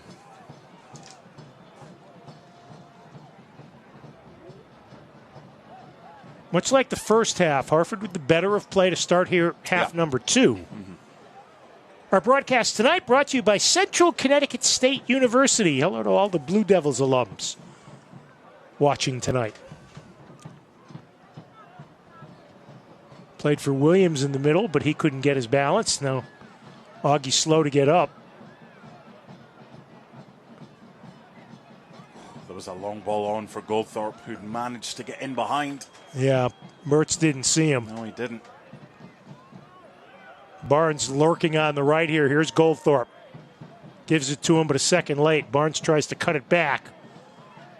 Plays it in, and here's Jordan Scarlett. Boy, somebody got laid out. Was it Dequa? Yeah, it's a collision more than a foul. Actually, kind of just... There's collateral damage, yeah. And he's in there. Deespay's in there. Scarlett's in there as well. It's like a pinball there. Soccer season is here. SeatGeek is the official ticketing partner of the USL. Get all your USL tickets and more for the #1 ticketing site, SeatGeek, your ticket to great seats. Did you use SeatGeek to get your seats for Miami? No. I got them officially before Scotland qualified from FIFA. I was one of the lucky ones. Wow. Because I didn't think we'd qualify, so I'd get my money back. Oh, you've little faith. Oh, come on. What'd you think? You were Italy? We haven't been there since 98. Even Italy have qualified since then. My Paisan's not doing so well lately. Yeah. Days of Giorgio Canaglia and the boys are long gone in the rearview mirror. You've alienated 80% of the audience for the old NASL reference in the Cosmos. I do that every broadcast. There's one fact that you just look at me like, what are you talking about? In 1844. It's exactly. Right after Columbus came in. Here's Scarlett. Plays it ahead. Looked like Williams hit it with his hand. No call. Played off to Samadia, and good defense getting back. Owen McCoy. What did we say at halftime about getting the wing-backs forward? Williams, Samadia, really good defense. He has been outstanding. That whole back three, today. him and Souza and really, really good. Kelp have been terrific. They're just really well coached. There's Nico Campuzano, called a real good communicator by head coach Rob Vincent. Keep it away from him this time.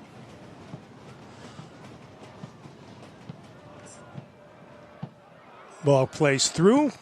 It's a good delivery. Played by yellow jerseys. Yeah, just nobody there. Mm-hmm. Played up ahead towards Al Siaha. Will take the back pass and restart the attack for Hartford. No score into the 57th minute. Shots are 5-4 in favor of Pittsburgh, each with one on target. Shots inside the box, 4-2. So all of Hartford's shots have been from inside the box. That's something they're prone to do, Mark. They don't fire a lot from distance. Pittsburgh more prone to shooting from distances. Here's Junior Moreira. There's a ball over the top to Anderson every single time. Here's Angelina drifting on the left into the box. Chests it. Spins. Sends it through. Just gone out. And the ball went out, so it'll be a goal kick for Campuzano. So there, Augie Williams has made the run near the goal. You just need someone just to hold back a little bit. And Barry Coffey had made the same run as Augie. So even if that had stayed in, the two players are kind of bypassed because they've made the same run. But there's space in behind. And what happened in that build-up, Hartford basically had a front five. They had their two wing-backs either side. They had Engelina, they had Augie Williams in the middle, and they had Coffey with Cariaga in support. That's why there's space in behind, and they can exploit it.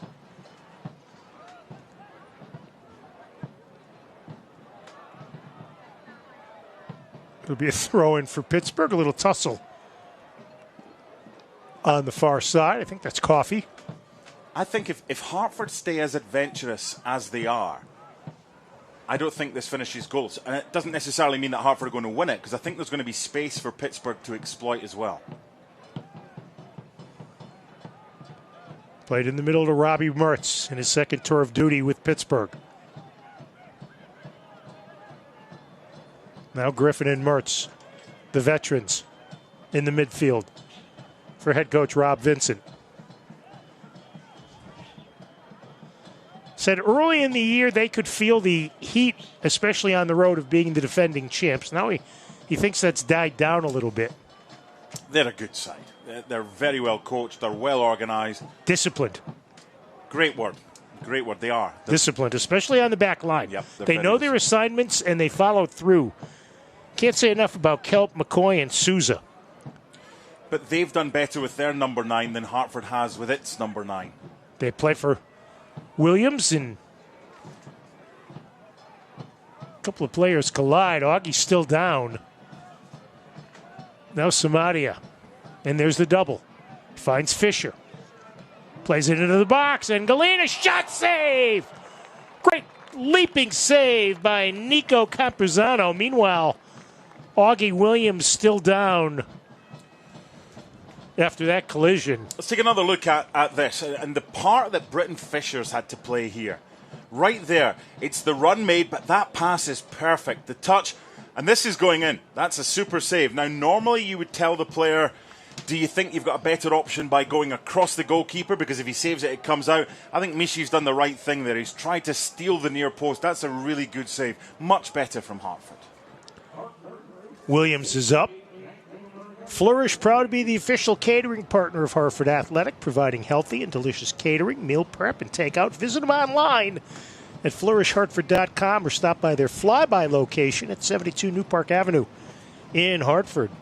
Corner number 5 of the half for Hartford as we hit the hour mark with no score between Pittsburgh Riverhounds and Athletic.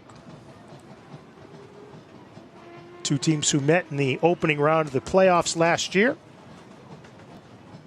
Hartford didn't score then either. Anderson to initiate from the northwest corner of the pitch. Hartford has everybody but Samadi or but Morera in there. Here's a shot. Cleared out. Morera runs it down. Or rather, Samadia. Anderson gives to Emmanuel Samadia. Plays it for Engalina, but Barnes goes in and intercepts. And it's a goal kick for Riverhounds. What does Pittsburgh have to do, Mark, to get their offense on track? 0-0's not a bad result for them. Right, Coming here. especially on the road.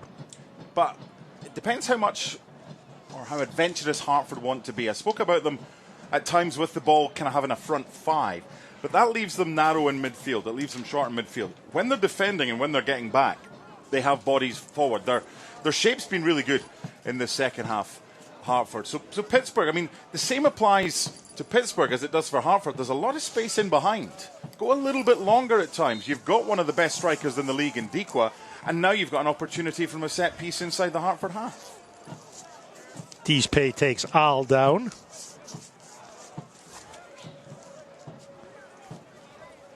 It's one of these you've got to know when you're not going to get the ball. So just step off a yard back. The best defenders do that because you know the minute you have contact on the opponent that they're going to go down and they're going to get a free kick. So just take a little step back, half yard. Here's Goldthorpe. He of the thunderous left foot. Looks back to the bench. Hartford's got to be looking far post here, right? It's covered every eventuality. Good ball. Deespay, who's won a lot of aerial duels today. Here's Williams. Off to the races. Only Engalina in support. Gives it to him. It's behind him. Michi's shot is blocked. That is an incredible last-ditch tackle. Absolutely outstanding. Morera's in support, and Michi gets a brilliant touch. But then this is stunning from Robbie Mertz. Yeah, that's the leadership he provides. That's as good as a goal. Now the 8th corner of the night. Carriaga will trigger it from the left of Campuzano. Look how quick Hartford got that forward. That's the key. Transition. Yep. And that's what I liked what they did with Fisher, using him to set up that good opportunity. Oh, off the post. That didn't touch anybody. It hit the post. The goalkeeper wasn't expecting it. He thought there would be so many bodies in there. Look at this one. It's come near post. No touch whatsoever. Hits the outside of the post. Then hits the Pittsburgh defender, who I think was Perrin Barnes. Yep. And now it's gone behind for a 9th corner. 7th of the half. It'll be Carriaga with the left foot in a scoreless draw. That's one of these that you see referees give. If it had been the other way around, would he awarded a penalty for that? No, he wouldn't have done. It's frustrating, especially for a centre-back that's run 50 yards up the pitch. But after, 16, 17 minutes of the second half, Brendan Burke's got to be really happy. Yeah. Because Hartford have got the momentum right now. The pendulum has swung back in their way. So that may mean that Rob Vincent looks to his bench to see if he can maybe tweak things. Can't watch the match? Turn on Sirius XM FC 157, North America's only 24/7 source for engaging soccer talk, including USL All Access Tuesday nights, plus your live matches from the USL, MLS, Premier League, and more, all on Sirius XM FC 157 and the Sirius XM app. You can also go to Sirius XM Channel 83 to hear World Cup matches, the Fox or FS1 audio.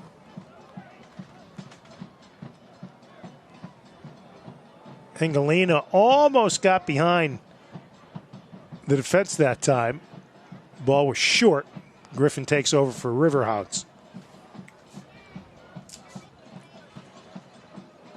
If Hartford want to gamble, you could do what they did at Tampa Bay. They could maybe go to a back four, have an extra body in midfield. Because right now, you've basically got 3 centre-backs against Dikwa. You made a point a couple of minutes ago, Joe, about Britton Fisher and how he was advanced.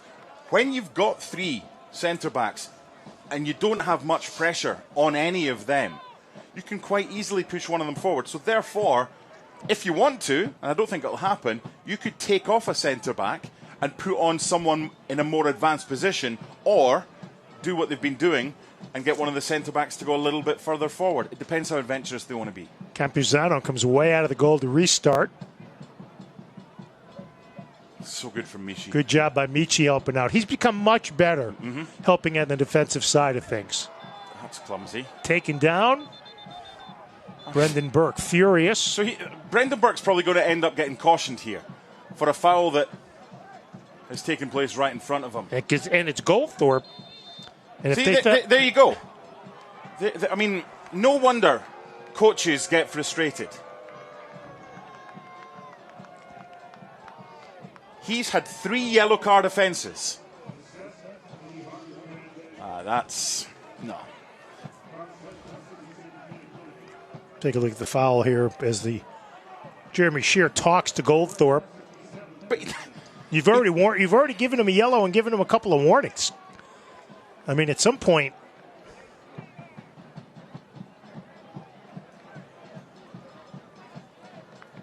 Brendan Burke was right off the bench in a hurry. Westfield Bank, the regional community bank, focused on its customers and their financial security, the communities we share, and the teams we root for. Westfield Bank, what better banking's all about. Online at westfieldbank.com. Member FDIC. That challenge there is probably not a yellow card, having seen it again. It's right in front of the bench, who erupt. I get that. But this is a player that shouldn't be on the pitch. And by the way, the substitution with Trevor Amann coming on, don't be surprised if it's 37 that goes off before he gets sent off. Still looking for our first goal of the night, 67 minutes in.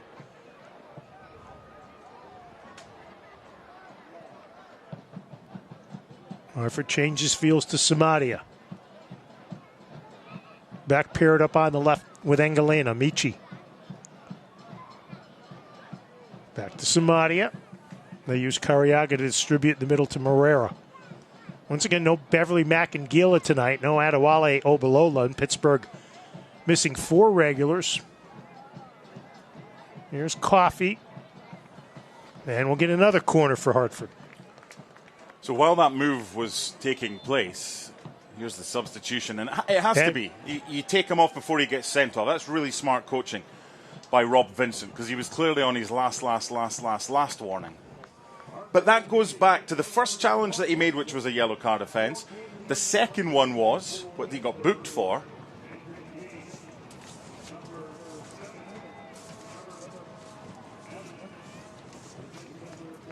So, Trevor Amann leads Pittsburgh with 13 chances created. Makes his appearance, first sub of the night. Whistle blows. What do we have here? I think it was blown before the corner kick came in, so it'll be a retake. Trevor Amann, last year with Sacramento Republic and FC Tulsa. Not having Goldthorpe's a blow now for Pittsburgh. It's the right decision from Rob Vincent. But he's a lucky boy that he's able to take his place on the bench and not have to watch the remainder of this game from the stands. So here's the retake. Never gets through. Corners haven't been good tonight, and they've had a lot of opportunities, Hartford. And there's another caution. I think that might have been for Deespay.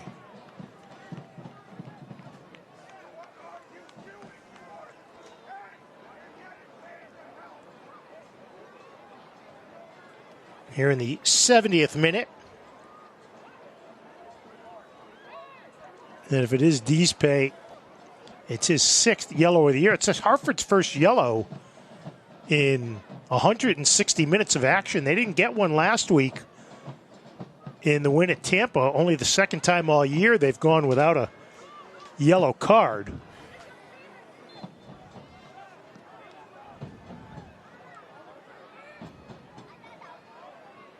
Deespay wins the ball. Engelena trying to get behind Perrin Barnes. Gives to the overlapping Samadia. Double teamed immediately. Back to Engelena. So here, Fisher is one of 4 players protecting.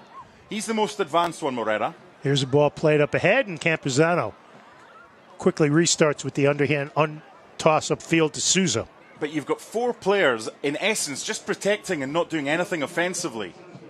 That's the point I'm trying to make. If you want to have a goal or go for goals and gamble a little bit more, maybe get another body forward.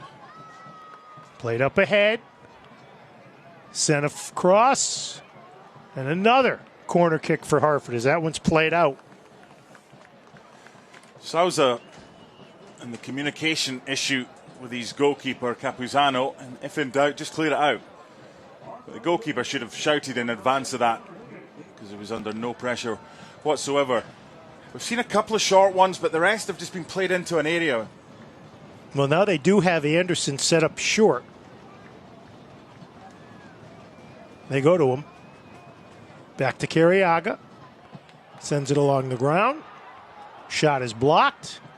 Bicycle kicked out by Dikwa. Caught it well, Dispe. Again, defending from Pittsburgh's been exceptional. Dispe almost lost it to Dikwa in the middle of the field.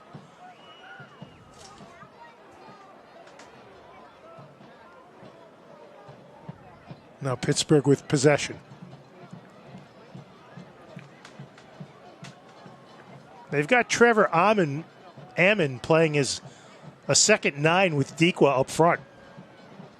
Goldthorpe was more on a wing, so they've changed things a little bit. Now Souza. Back to McCoy.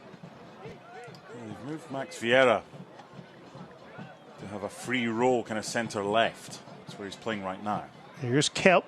And he's in space, Vieira, if he could switch it.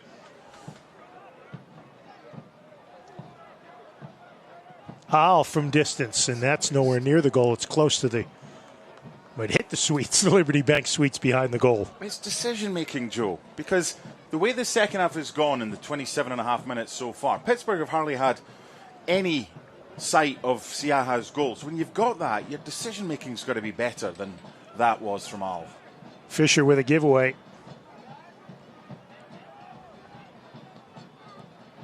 Dikwa for the cutting Vieira. Has a step, cleared away. Nice work by Fisher helping out in the middle. I was about to say, I'd be thinking of Anaku. And as I said that, he's getting his top on down below. And I'll be fascinated to see who he comes on for. Right, because it's not clear cut. If it was me, it would be Fisher and go to a flat 4. Here's Pittsburgh forming up nicely. Bangs it off of Sebastian Anderson. I don't think it will be, but I'd be gambling right now. Barnes gets a head on it. Pittsburgh maintains possession. Nice pass. Here's the cutting Mertz in the middle. A shot to save. Offside. Flag is up. Flag was up for offside. Yeah, that wasn't great initially from Fisher, and then it was a simple ball that was played in, and then it was a brilliant ball that was played in. And had that have gone on goal first time, this would be interesting. That's a nice ball. If he is able to score Dikwa, then there is no offside. Yeah, Dikwa fanned on it. Price Chopper, an official partner of Hartford Athletics. Soccer fans, save 15% with your Advantage Edge card off general admission tickets to all Hartford Athletic home games at Trinity Health Stadium. Visit PriceChopper.com for more details on this amazing offer. With the amazing Mark Donaldson and our crew, Sir Thomas of Stanwick, Bobby Kaplan, Dimitri and Dan helping out. I'm Jody Ambrosio. Scoreless in the 75th minute. We've seen this movie before here at Trinity Health Stadium. Yeah, 2 of the last 3. You don't want it to be 3 of the last 4. Fans want to come here and see goals. They're seeing a very good defensive display from both teams. I think it's Carriaga or Coffee that Anaku comes on for. Pittsburgh in the Hartford defensive third. Played into the box and taken away. Pass was behind Engalina by Seb Anderson. He thought he was fouled, but I don't think he was. Danny Griffin. Well, we hear it'll be Augie Williams coming out. Interesting. Pittsburgh maintaining possession. in the Hartford box. Trying to get a clear lane, and Siaha. What a save. With a brilliant save on a terrific shot. The sign of a really good goalkeeper is someone who hasn't done much for a while, just not been busy, and then can produce this. It's a little bit poor from Hartford to allow him to get the space to have the shot, but Charles All. He thinks he's scored when that one's left his foot. That's a brilliant save. So it'll be Mertz with the corner. Just the third of the match, first of the second half for Riverhounds. Mertz will do the outswinger. Okay. And it's headed out by Pittsburgh, so now we should be able to get the sub. So Augie Williams' night has come to an end, and Sadat Anaku, who didn't play last Saturday,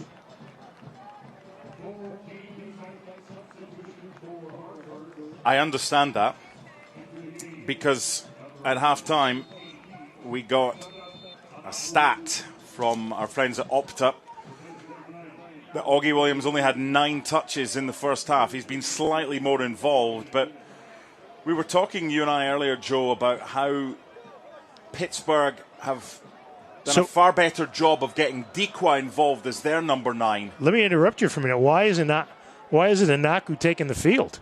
Williams is off. I think that was a lack of communication between the officials there, because Anaku was ready. Augie Williams had come off at the nearest possible spot, but they didn't allow Sadat to come on. That was a strange one. So Hartford are basically playing with 10 men here. Right. No argument from the Hartford bench, though. Yeah, that's confusing. Here's Mertz. Plays it up ahead, and Max Vieira displaced by Dispe. But they have no forward to aim for here. The only thing I can think of, maybe Sadat had some jewelry or something on that prevented him from coming on when Augie came off. Well, what is happening here? Why are Hartford still down to 10 men? So, temporarily, it's 11 v 10 as we head for the 78th minute in this scoreless draw. I've not seen this before. Brendan Burke's wondering, what on earth is going on? Why can't they make the sub? They've already taken their player off. Fans are now having a go. Hartford are going to make a second change with Andres Hernandez coming on as well. No, that's not Hernandez. 20 is. Oh, that's right. That's Hernandez. He's coming on as well. Yeah. But Anaku hasn't been allowed to enter the field of play, even though Augie Williams is on the bench now. Pittsburgh with a man advantage. Here's Barnes, gets a head on it and heads it out. Right. Do not kick this ball until everything is sorted. Now Anaku allowed to come on. Modern Chiropractic delivers holistic, state-of-the-art care for back pain, neck pain, auto injury recovery, and more. Their focus isn't just on alleviating symptoms. They strive to find and fix root causes, helping patients regain lasting health and wellness. Visit them in Newington. And now it's going to be Babakar Njai. And he'll come in for Berry Coffee. Yeah. Okay. Njai, who got the start last week.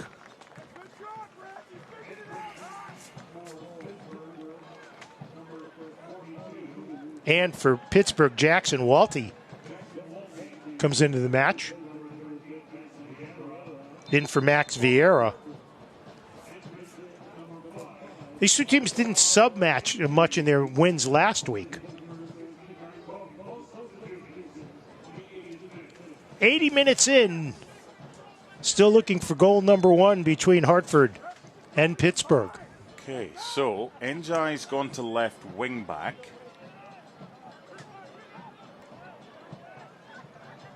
Sadat Anaku's kind of playing in a 10 role.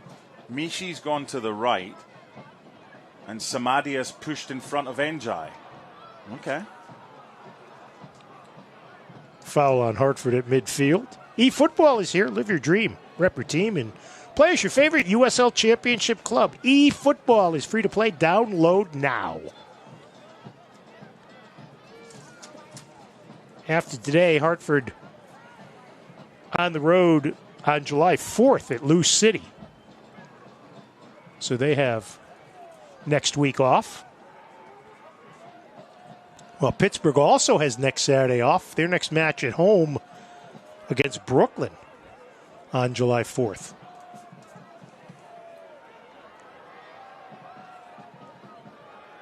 So, once again, Mark, we see a little pattern develop here as we did in the first half where Hartford plays well early, presses the play, nothing to show for it, and then slowly Pittsburgh begins to regain possession advantage.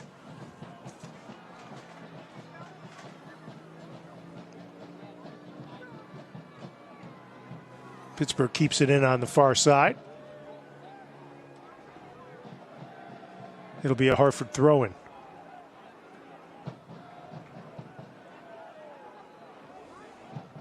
Right, if you're Pittsburgh, you take the point on the road. If you're Hartford, you're disappointed with getting your fourth draw in 6 games at your home pitch. Is your glass half full or is your glass half empty? It was a brilliant defensive display, a super win at Tampa Bay, a good win at the Cosmos to put them in pole position in their cup group.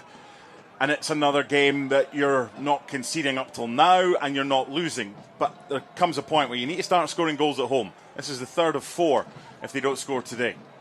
Sent in, cleared away. Anaku couldn't get a boot on it. Hartford regains possession.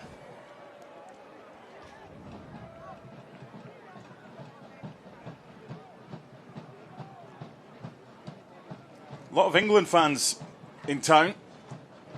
England playing against Dan Gaspar. Yeah. And Ghana. Hartford's goalkeeper coach. Up in Boston in their next game. The Scotland fans are headed to Miami, so they've cleared out of town. Scarlett with a long ball over the top. Yeah, and that's wasted. Goes right to Campuzano.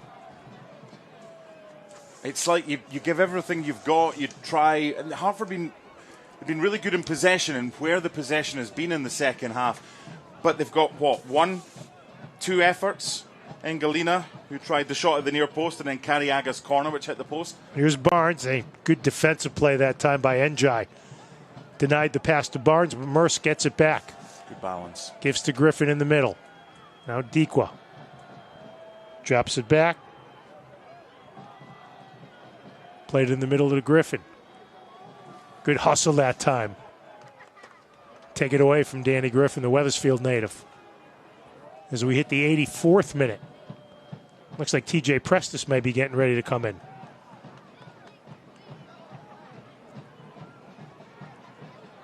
Pittsburgh also preparing another substitute. Junior Etu. Hartford changes fields looking for Njai, but Barnes there to take it away. Dikwa races for it. Albert Dikwa. Now Barnes. Gives to Souza. Now it's Jackson Walty. So Walty's kind of playing the 6, and Mertz and Griffin have moved up a hair. Yeah, I think their changes, they've settled more into their changes than Hartford have into theirs. There was a lot of kind of moving of pieces when they made that change for Augie Williams and then Njai coming on. Pittsburgh possessing the ball here. Now Mertz. Dikwa at the top of the D. Can't control. Ball is loose. It's not a handball. Dikwa can complain all he wants. There is no movement from the arm to the ball. Did it hit the arm? It might have done, but the arm was by the side. But these days, with the way that football is and the laws of the game, no wonder everybody appeals for any time the ball hits an arm.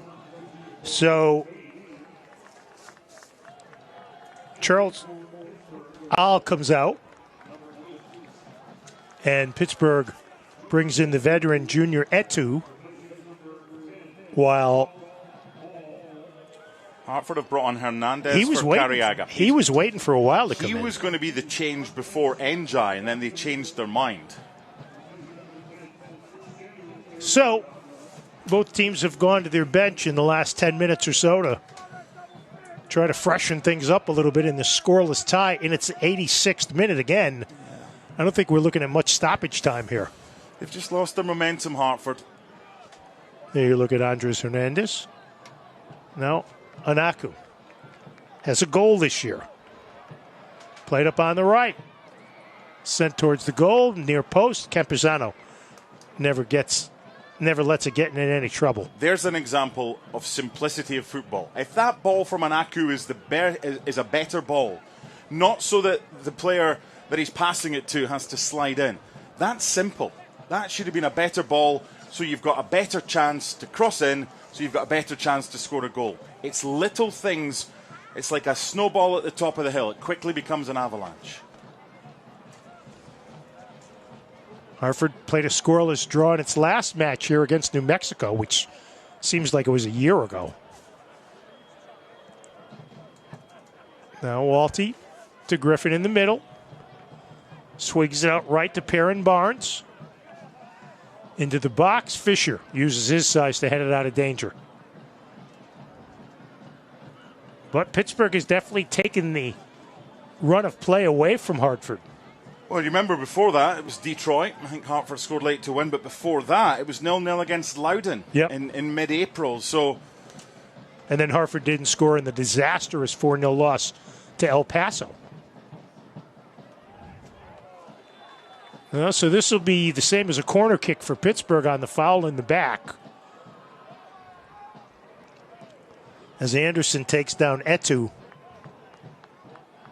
So this is a potentially dangerous restart for Pittsburgh as we get to the 88th minute. We spoke about this earlier. I think it was Deespay who was far too close to his man. There was contact. His opponent went down and he got the free kick.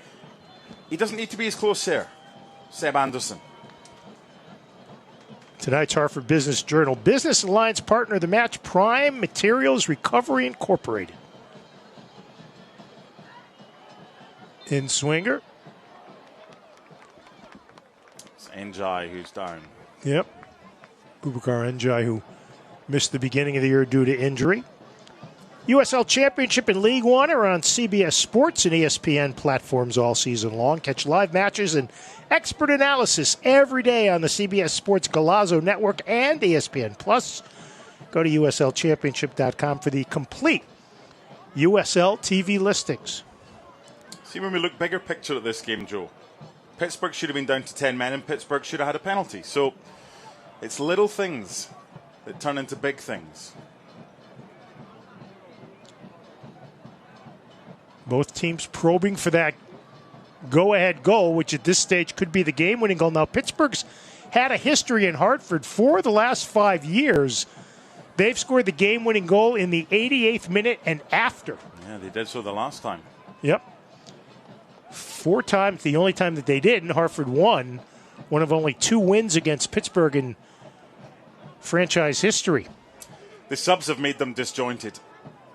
There's players they do know where they're playing, but I mean, there, for example, what are Hartford doing here? We've already seen one from Scarlett played all the way through. This time it's Siaha. It's kind of undoing the good half hour that they had to begin the second half. See how much Brigno Vineyard stoppage time we will have. Moreira. Now Samadia. Almost let it go out. Played up ahead by Anaku Dangalina. Here's Michi in the box. Left-footed shot. Another save made by Campuzano. That would have been controversial because the Pittsburgh bench, as one right now, were up saying that ball was out. So this will be Hartford's 10th corner kick of the half, their 12th of the night. There's Nico Campuzano, the former University of Pittsburgh star. Brigno Vineyard stoppage time. We'll have 3 minutes of stoppage time. Hartford scored late to win against Detroit. Can they do likewise here? Watch for Deespay. Big target here along with Fisher. Ball never gets through. Hernandez keeps it alive.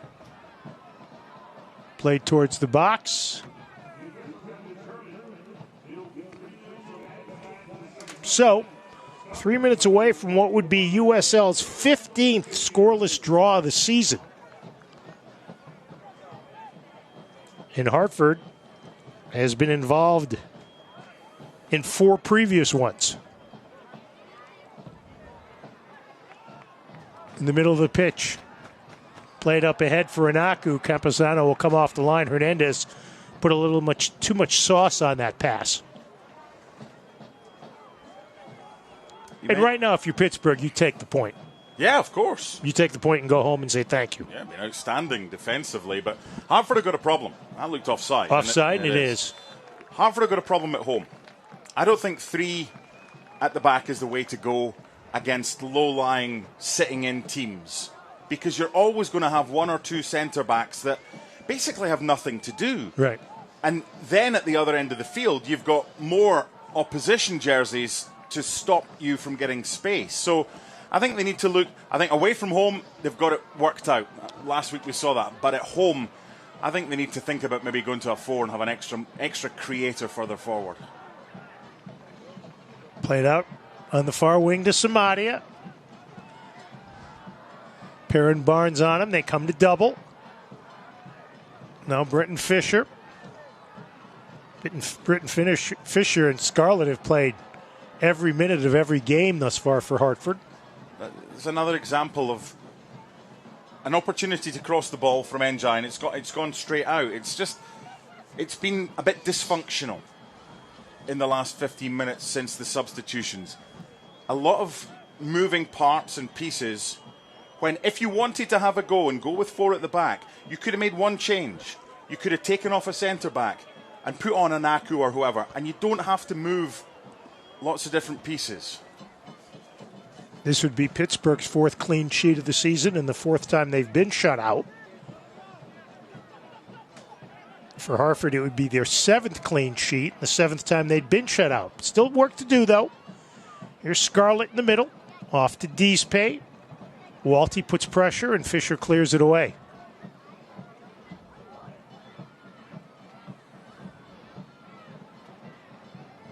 Hartford regains possession. Deespay looked for a cutting Samadia, but Perrin Barnes denied that. It was Kelp in stoppage time last week for Pittsburgh for the win against Indy 11. Do they have magic in their boots here? Now McCoy has been a rock in the middle of that Pittsburgh defense. Rob Vincent has to like what he's seen from that young back 3. Here's a chip. Here's a header just missed by Dikwa. Full time. And that'll do it.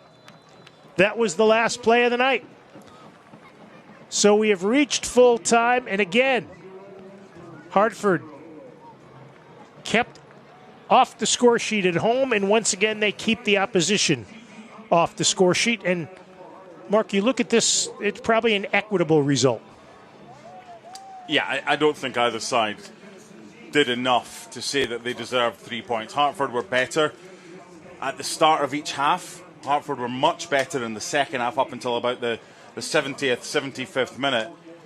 But they have to find a way to get the best out of Augie Williams, because right now they've got a super striker who they can't get involved in a game. And while Dikwa, who today was playing the role of lone striker for Pittsburgh, he's got 6 goals this season. They are involving him more. He's getting a lot of goals at home. Hartford need to find a way to get Augie Williams more involved in the action, and they have to take a chance or two, because right now they're keeping the clean sheets, which is great, and the momentum following Tampa continues because they don't lose this one. But these fans want to see goals when they come to the games here. So in full time, Hartford and Pittsburgh play a scoreless draw. Mark and I will come back and wrap things up next. You're watching USL Championship on ESPN Plus, The Wax, and KDKA Plus.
This copyrighted telecast of the United Soccer League cannot be retransmitted, rebroadcast, or reproduced without the express written consent of the United Soccer League. Have a birthday coming up? We'll celebrate at a Hartford Athletic game and unlock rewards such as discounted tickets, free cupcakes from Brown Butter Creations, a photo on the field, and a limited edition scarf. Visit hartfordathletic.com to learn more and reserve your spot. Final thoughts? When being hard to beat also means it's hard to score, you need to find a way to be hard to beat when you create more chances to score. Hartford shut out at home for the fourth time in 6 games. The players paying homage to the boosters on the far side. Both these teams get the next week off and will both play on July 4th. Hartford goes to 4-2-6 on the season, while Pittsburgh improves to 6-4-2 as we get a look at final stats. Better in the second half. We had no shots on target in the first half. We had 6 in the second half. But it's the quality of the shots. The goalkeeper's done well at both ends, but there weren't any glaring opportunities missed tonight. And Campusano had one save that was spectacular, but other than that, it was a pretty quiet night. We want to thank our crew, producer Sir Thomas of Stanwix, director Bobby Kaplan, and the rest of the Power Station crew. For my broadcast partner, Mark Donaldson, safe travels to Miami, my friend. I'm Joe D'Ambrosio. Our final score in full time, Hartford Athletic 0, Pittsburgh Riverhounds 0. Have a good night, everybody.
elevates. Hartford Athletic games are better with the receive this one. I don't want that.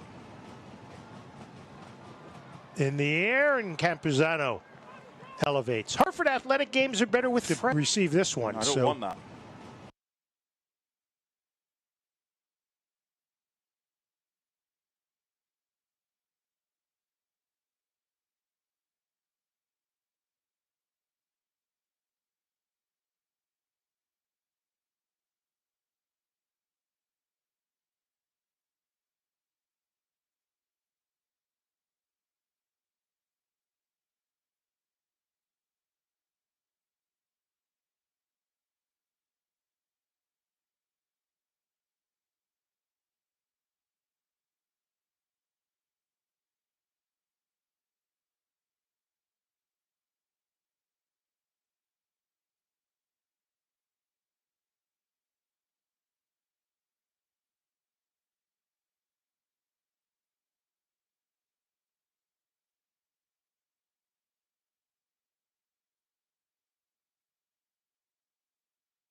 Now Charles Owl cuts it back, sends it across, headed. Oh my word! Hit the crossbar, almost an own goal. Hartford dodges. Now Charles Owl cuts it back, sends it across, headed. Oh my word! Hit the crossbar, almost an own goal. Hartford dodges. Now Charles Owl cuts it back, sends it across, headed. Oh my word! Hit the crossbar, almost an own goal. Hartford dodges. Now Owl. Into the box. That's not called. And Rob Vincent looking for the ball to go to the spot. Hartford might have gotten away with. Now Owl. Into the box. That's not called. And Rob Vincent looking for the ball to go to the spot. Hartford might have gotten away with. Now Owl. Into the box. That's not called. And Rob Vincent looking for the ball to go to the spot. Hartford might have gotten away with. Receive this one. I don't want that. In the air, and Campuzano elevates. Hartford Athletic games are better with the receive this one. I don't want that. In the air, and Campuzano elevates. Hartford Athletic games are better with the receive this one. I don't want that. In the air, and Campuzano elevates. Hartford Athletic games are better with in the attacking third. Long shot. Siaha goes down to his knee, and that'll be his first. In the attacking third, long shot. Siaha goes down to his knee, and that'll be his first. In the attacking third, long shot. Siaha goes down to his knee, and that'll be his first. Dispay. He serves it. Here's a shot. The save. Looked like a save. Fields to Dispay. He serves it. Here's a shot. The save. Looked like a save. Fields to Dispay. He serves it. Here's a shot. The save.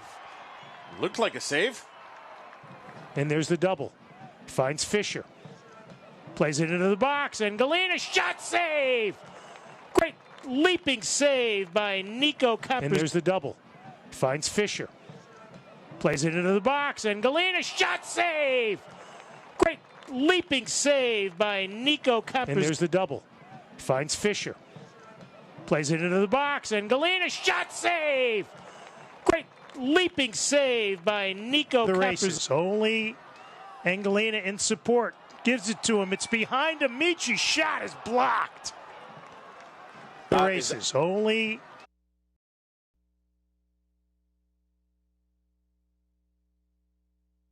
Now let's go to the USL headquarters for a look around the league.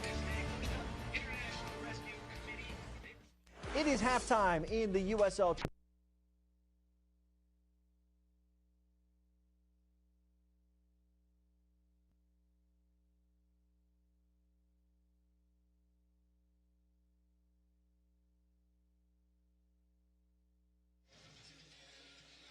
All right, ladies and gentlemen, we're out here in the Modelo Cantina having a good time. I know it's Brewfest, but it doesn't mean you can't have some fantastic art on display. That's over here in the Modelo Cantina.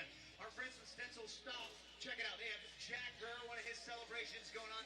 A bunch of other things. Javi you got to introduce us to this guy. This is unbelievable. This is Colin with Stencils. Connor, talk to us real quick. What's the process that goes behind doing this type of art? Basically, I throw all these in Photoshop on the computer, trying to figure out what color needs to be on what layer, and then figure out how to make the stencils and start painting them. Now, Colin, give us a quick demonstration how you go about this process. He's going to get his paint right here. Like we said, we have Jack Gurr, we have the stadium, and now we have the World Cup being painted as well. I'm going to check him out by the Modelo Cantina. He's going to be here all night showing all of his artwork. The presentation of tonight's broadcast is brought to you in part by Sky River Casino, the premier casino in Elk Grove, by UC Davis Health, Believe in Better, and by Modelo, brewed for those with a fighting spirit.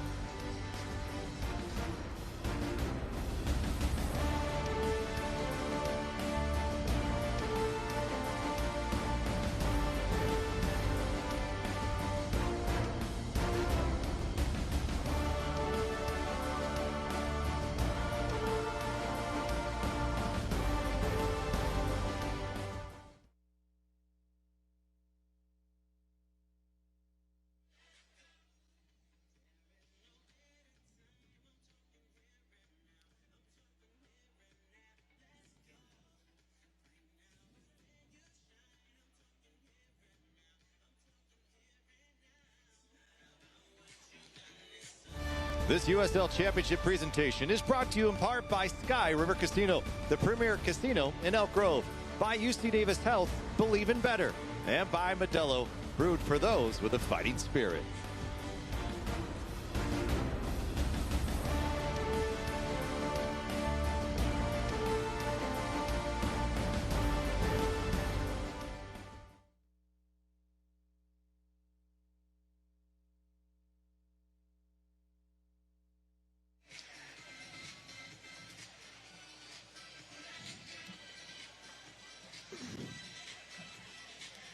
Copy that. All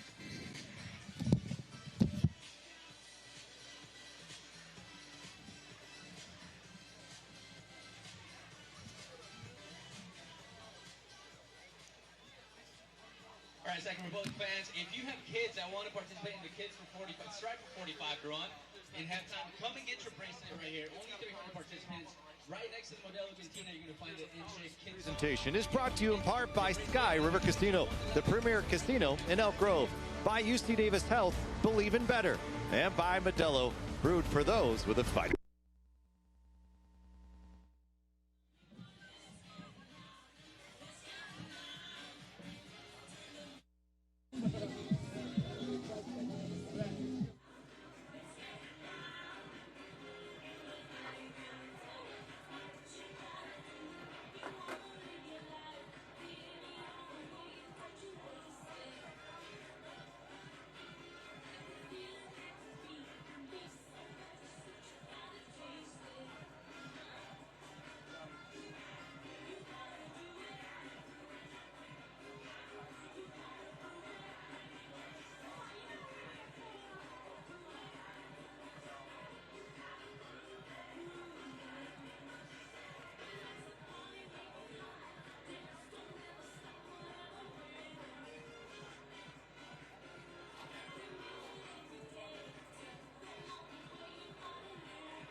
sometimes we have youth soccer teams out here. Sometimes we don't know we have baseball. Brand new though, we have some Boy Scouts in the building, and I think we got a couple Girl Scouts as well. How cool is that? They're coming onto the pitch. First up is Pat 310.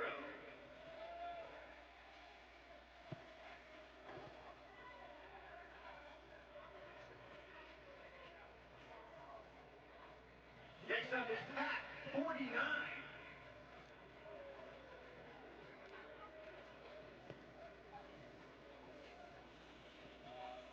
Next up, Pat 700. Followed by Pat 359. Next up, Pat 783.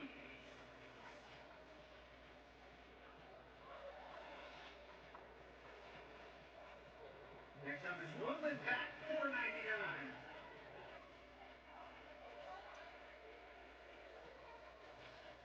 And last but not least, Pat 160. Give it up for all of our boys and Girl Scouts in the building here tonight. Carla Scoutbury.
Aficionados de Telemundo 33, de hecho tenemos aquí a Telemundo 33 con la Copa Mundial, la réplica, para que puedan venir y tomarse foto también.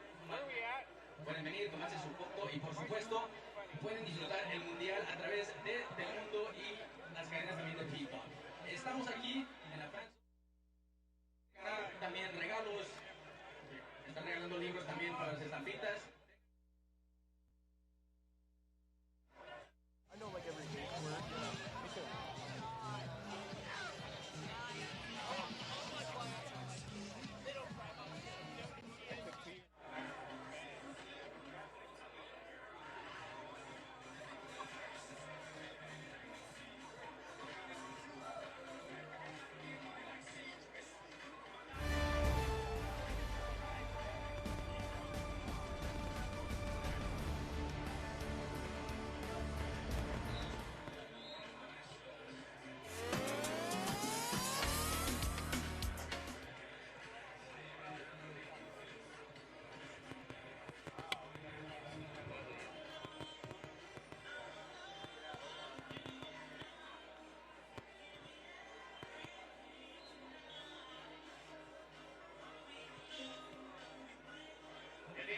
you have the chance to upgrade your seats courtesy of Fidium Fiber. At tonight's match, you can actually do that. So get out your phone, scan the QR code up on the screen. You can get upgraded to field seats. Yes, so scan that QR code right now. You can elevate your seats in your internet with Fidium Fiber. If fans, if you want to sing along with the Tunnel Bridge Battalion, you can scan the QR code up on the video board to access the Republic chants and the song. Learn the songs and bring the energy. Scan the QR code up on the screen. Fans, thanks to Sativo Vineyards and Winery, Republic FC scores its first goal here at Hartford Park. One lucky Rose scores big. When you purchase the bubble tasting, you'll see the second one on the house. Visit Sativo Vineyards and Winery in Somerset or Susan Valley to review. And it is Brewfest tonight, and the pours only last until kickoff for everybody is over there. But the Brewfest here lasts forever. That's right, available today only is the commemorative Brewfest tee featuring Lefty in the blood, sweat, beer, shirt, and scarf that made their long-awaited return tonight. You had one in the past like I do. Maybe getting a little old, maybe getting a little dingy. That's me. Gotta get a new one tonight. They aren't expected to sit on shelves very long. Do yourself a favor. Visit our friends at the team store as soon as possible. Make sure you get that Brewfest gear tonight. And the World Cup has you breathing soccer, but while the tournament takes a break on July 8th, that's right, for one day there's not a match. But don't you worry, we got you covered here in Sacramento. Republic FC hosts Rhode Island FC at Hartford Park for Salute to Service Night. Kickoff is at 7:30 p.m. Come out and celebrate our heroes. That's the squad as they look to secure a win before a long road trip. Head on over to sacrepublicfc.com/tickets.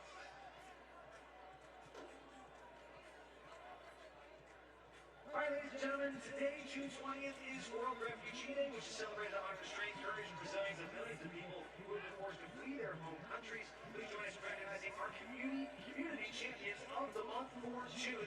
First up, Genevieve Levy, serving as the facilitator of the Sacramento Refugee Coalition. Olga Bolda serves as community wellness specialist at the International Rescue Committee. And Neptune Nilafar Amin is the refugee program manager at Opening Doors, working closely with newly arrived refugees, ensuring housing, education, and employment and healthcare. Also, Masood Sakib is the preferred communities project manager at Opening Doors.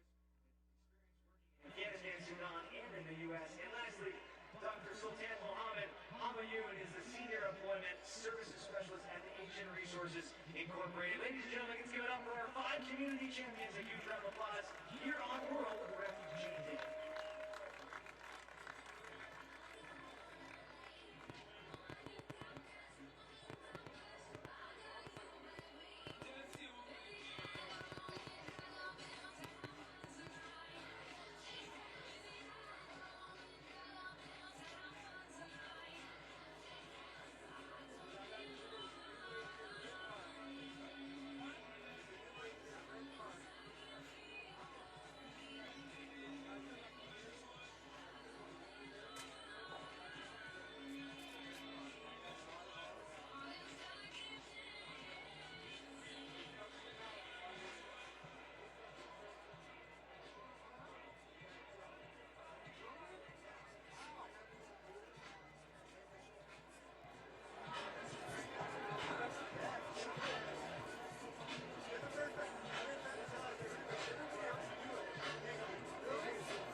still enjoy margaritas, spicy margaritas, regular margaritas, and take home one of these awesome World Cup punch. Come and enjoy some of the drinks right here. Stay refreshed before the game.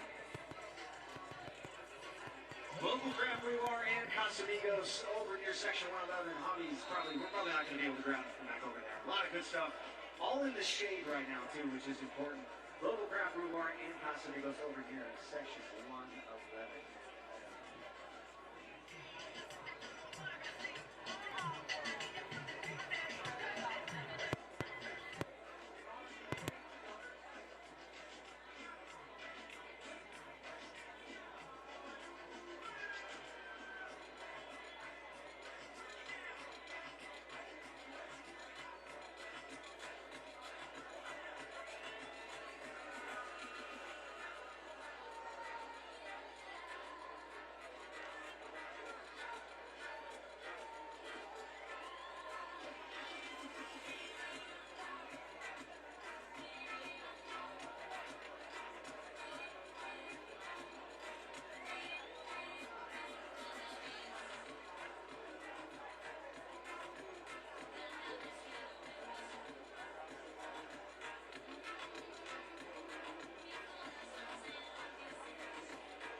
It's our AARP fan cam. They took a live look into Brewfest earlier tonight.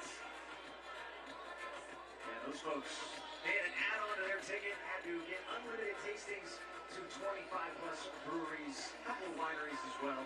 They were having a good time. They're going to be stumbling out of there. No, just kidding. They're not going to do that. We have electrolyte water for them. It's also not as hot.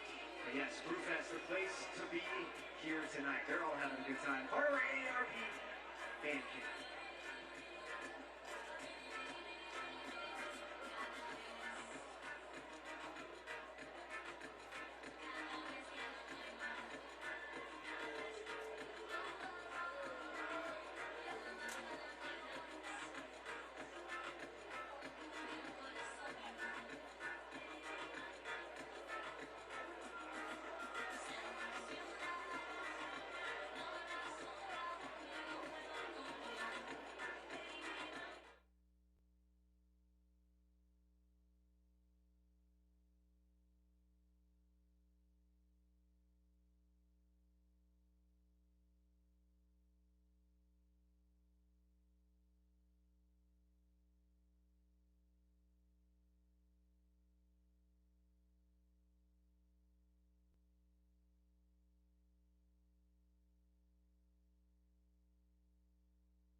Oh, no, okay, it's all right, we got it. What's your key to the match for the Republic tonight? Oh, come on, just give me anything. What do you think? What do they need to do to win? What was that? I like that. Listen, I don't know. These kids were just so... Raise their hands, and that's we have no what monitor really unless you all want to right, throw something up there excited to to be real quick. here, and that's what it's all about. That's our key to the match. Good job, guys. That's fun. Uh-oh. Do you want to just go up to the studio or the...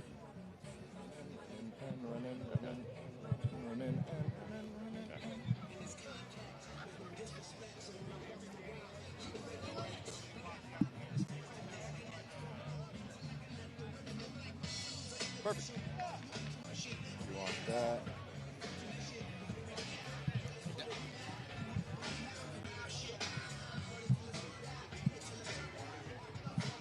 How we doing?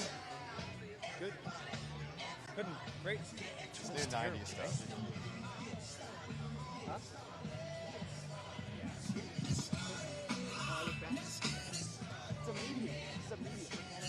That? It's the 90s. I was told this is in, and I'm like, No overalls with the ones. That's medium. but it's short, like it's not. Yeah. It's wider shoulders, longer.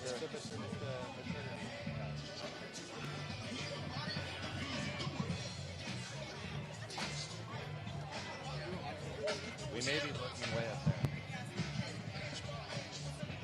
Believe it or not, it's working all day until As soon as Because the sun went down. All right, Sacramento fans, I need you guys to get on your feet and cheer on for today's participant for the center pit shot presented by Sky River Casino. We're going to get to know him real quick. What's your name, sir? Vasily. All right, Vasily, we've got $900 on the line. In order for you to take home $900, you got to score. What are you showing in the opening? Is it just crowd shots, Brewfest? Look at this guy. He still has his cleats on. He brought his cleats. This guy came ready to play. Oh, the bump break, okay. He means business. Let's go, Vasily. Cheer him on, cheer him on, cheer him on. Let's go. Yeah, we got it. Oh, I see the field. I don't know what that's just showing. We gotta get going. We gotta get going. Come on. Oh, get it. Something good. Oh, yeah. Vasily's taking home $900. He was like heading the ball. Sky River Casino. That's a free shot that was made this whole season. Thank you, Vasily, for participating in the center pit shot presented by Sky River Casino. That was like a Morphet shot there. Hit the ground first, though. They hit back in the net only.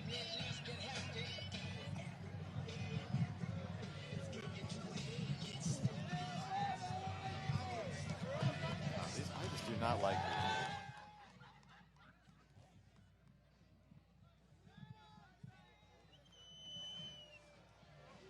About to take it off.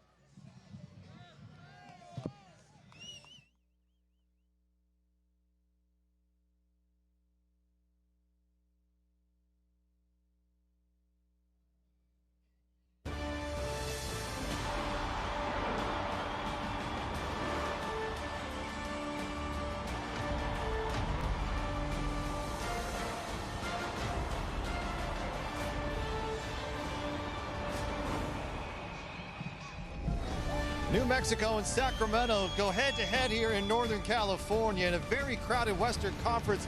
Both with a win here tonight would propel themselves into the top 5. It should be a wonderful match. What's the sponsor, by the way? I did not have my sheet. Okay. Bob. A wonderful night. Just 1 point separating these two teams. Tonight's match brought to you by Sky River Casino, the premier casino in El Grove. We welcome you here. Pitch side, as always, Rob McAllister, and I'm joined with Adam Moffitt. And now it's the Sacramento side. Got a big win on the road last week. Now they're trying to see if they can make it 2 in a row here at home, where they've been very good so far this year, Adam. Let's take a look on all competitions. 5 wins, just 1 loss, and 3 draws on the season. How can they take advantage and get win number 6? I think what Neil Collins wants to see from his side is continue that home dominance, and it's come out, be energetic, be aggressive early on. As you can see, 16 goals, only 6 conceded, but they'd love to get fewer goals than that. That's typically what we've been seeing. Good goal differential. If they can get that attack going and put the balls in the back of the net, there's a good chance to come away with the 3 points, especially against the New Mexico United side, who haven't traveled so well this season. For the New Mexico side, they've got a couple of familiar faces as well. They're a well-coached team. Sacramento looking to see if they can celebrate with more libations after the match with 3 points. Blah, blah, blah. I thought they were going to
A June match in the USL Championship typically would not hold much importance in the standings, but in 2026, 1 point could be the difference of a postseason berth or watching from home. In the very crowded West, both New Mexico and Sacramento each seeking a win, which would put them back in the top 5. It's a Republic, it's the United, and we're here at Pitchside. Tonight's broadcast is brought to you by Sky River Casino, the premier casino in Elk Grove. I'm Ron McAllister, he's Adam Moffett, and as always, Sacramento with a golden chance to make it 2 in a row after a win on the road, their first of the season in championship play. How do they replicate that here tonight, Adam? They've been so good at home, pretty dominant. It's where they're getting most of their points. They want to continue that tonight, especially heading into a bye week next week. But what we're seeing is 16 goals, only 6 conceded. I think they can give up fewer than they have been doing at home, but for them, it's all about starting early, getting aggressive, getting chances, putting more goals in the back of the net. And they're coming against the New Mexico side who have really struggled on the road. Only 1 victory in April on the road for them, and that's in all competitions, so they'll want to get going. Their season kick-started after a strong regular season last year. Just 1 point separating these two sides, but New Mexico have been really good as of late. They've won 4 straight. They're going to make it 5 on the road. It'll be a good one. New Mexico, Sacramento, and it's coming up next here.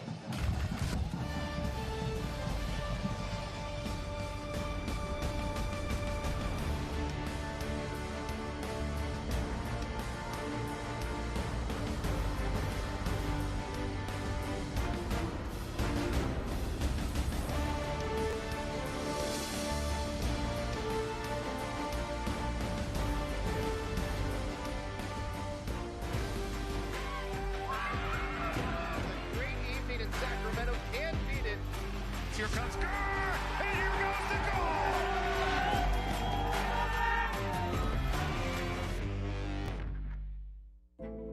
If we can bring new life into the world, why can't we bring new hope to those who need it most?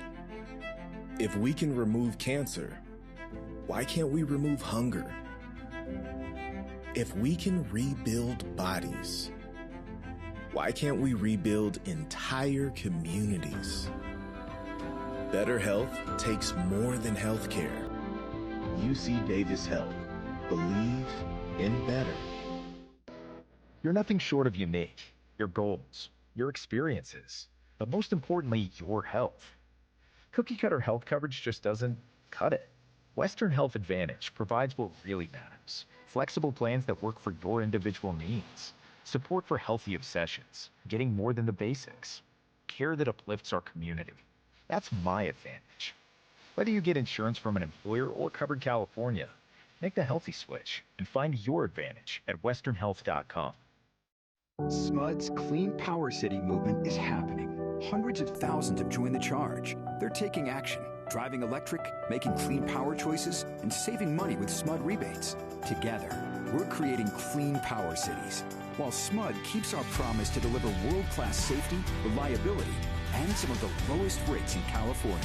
The Clean Power City movement is changing the world, one charge at a time.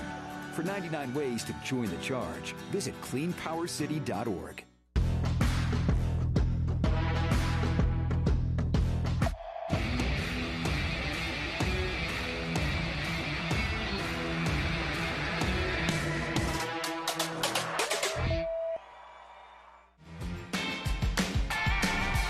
At Sky River Casino. Catch all the action with rewards that add up and up. Experience new heights. With 18 restaurants, bars, and lounges, there's something for everyone. Enjoy over 80 table games, more than 2,100 slot machines in our thrilling high-limit room. Savor the win. Sky's the limit at Sky River Casino. Join today at skyriver.com. The best Wi-Fi doesn't interrupt your life. It moves with it. From sharing important moments, to long work days, to binging your favorites, Astound Wi-Fi works for your life and your budget. Sign up today and get 1 month free. At Sky River Casino, experience the height of hospitality. With 18 restaurants and bars, there's something for everyone. It's taste on a whole new level. Sky's the limit at Sky River Casino. Join today at skyriver.com. Tonight's broadcast is brought to you in part by Sky River Casino, the premier casino in Elk Grove, by UC Davis Health, Believe in Better, and by Western Health Advantage, insurance plans that balance value and coverage. We'll be right back. Starting 11's kickoff coming up next.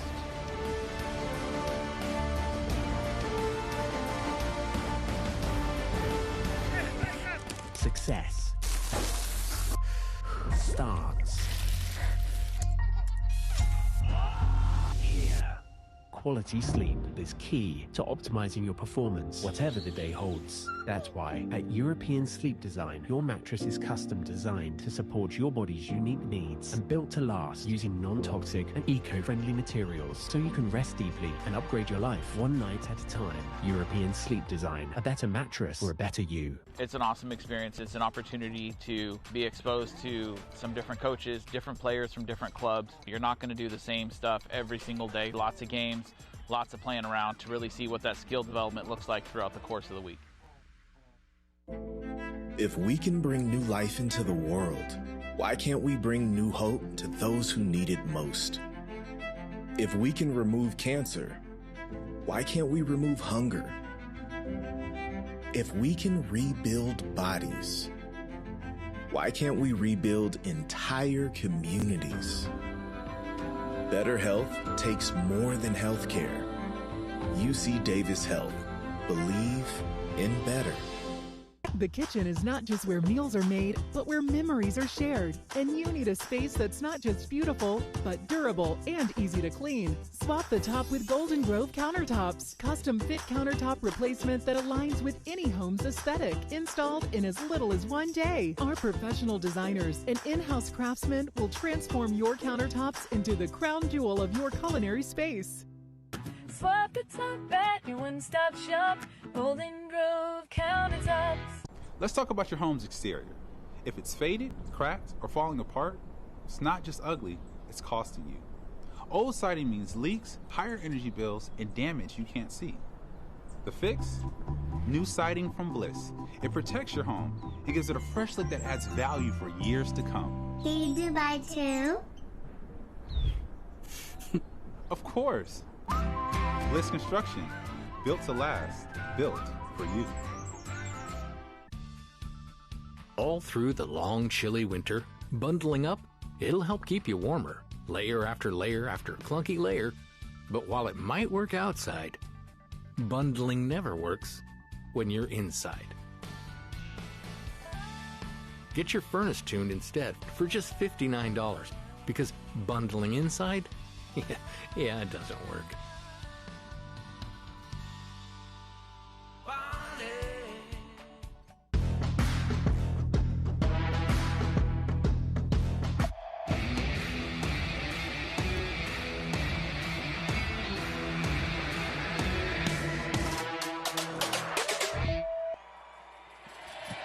And welcome back to Hart Isles Park on this Father's Day weekend. Danny Vitiello with his two youngsters in his arms as he gets ready to play tonight. Let's take the starting 11. Sacramento Republic, we begin with Neil Collins aside, a couple of changes. Blake Willie, they've been really impressed with his ability and training. He's back in the starting 11, as well as Ryan Spalding. He's getting the start here this evening. Typical back fours we've seen from Sacramento. Danny Crisosimo, Mark Anthony Kay, also healthy. Forster Ajago also up top. Let's take a look. New Mexico United.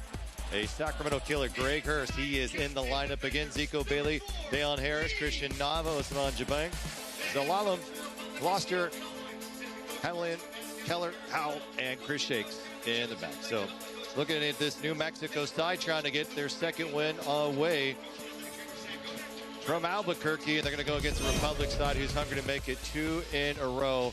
You take a look at players to watch here tonight, and let's start with midfielder here, Mark Anthony Kay, 31-year-old, obviously the former Canadian men's national team player, very proud of his national team and their victory just a couple of days ago. Meanwhile, the other side here, he's been a long-time member of this New Mexico side now. 1 goal, 1 assist on the year, the Henderson, Nevada native, Zico Bailey. Yeah, both those players playing centrally. Really, it's an important part of the game tonight is who can dominate those battles. And we'll find that team coming out on top with 3 points. New Mexico in yellow, Republic in red. And our referee this evening is Nabil Ben-Salah. And a sensational June evening in Sacramento. Temperatures expected to be around the 70s for most of the night. Not much wind to deal with and a golden chance here. Just these two teams. 16 points on the year for the Republic, 15 for the United. both with 4 victories in USL Championship play. However, for this very busy Western Conference, a win here for Sacramento could put them into the top 3 with another game in hand. For New Mexico, they'd put them in the top 5. And you take a look at just the schedule and how wonky it's been, to say the least, with the breaks and the variety of USL Cup games. This could look very different come August, but here we are in June, and a great chance for Sacramento to close it out with the victory. The flags are waving, and Memo Rodriguez gets us going from Hart Health Park. And quickly they look for Forrester Ajago, the big body, and quickly is wishing for a foul. 3 goals and assist on the year. 2 goals coming in the Open Cup. And here is a guy that can cause all kinds of problems for Keller and Hamilton.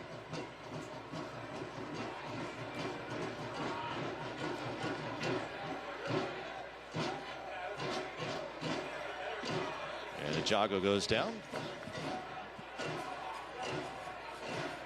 It'll be a throw for Sacramento.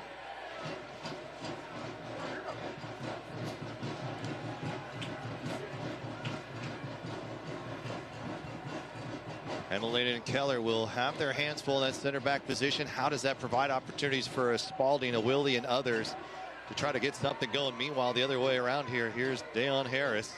A goal and 3 assists on the season, and putting this one forward for Christian Nava. A little bit of a better pass there, and Nava's probably going through on goal. Idea was correct from Harris, but he just overcooked it. And that's an early warning sign for the Republic. New Mexico United might say they might allow Republic get a little bit of the ball, but they'll look to get up the field quickly.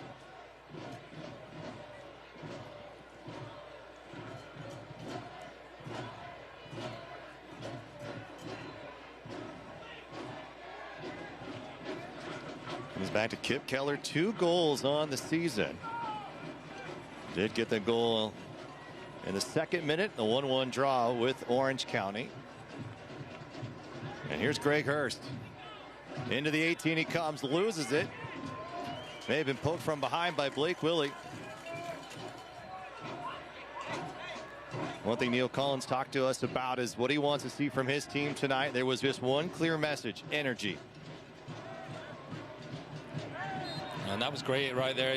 You may not have seen it at the full screen, but it was as soon as that ball went back to the goalkeeper, back to Shakes or back defensively, every single player for the Republic sprinting up, applying pressure. And they did try and break it, ball get to Jabang, but they win the ball back. It's just that attitude, that commitment. If they can keep that going for as long as possible, it's hard to do it the whole game, but something to keep an eye on, being a little bit more aggressive in how they're going to set themselves up.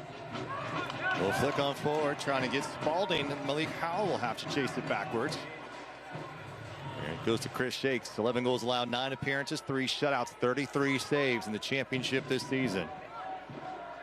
In his 3rd year with New Mexico, getting the start here in 2026 for Dennis Sanchez's side, who has ties to Sacramento, former academy coach.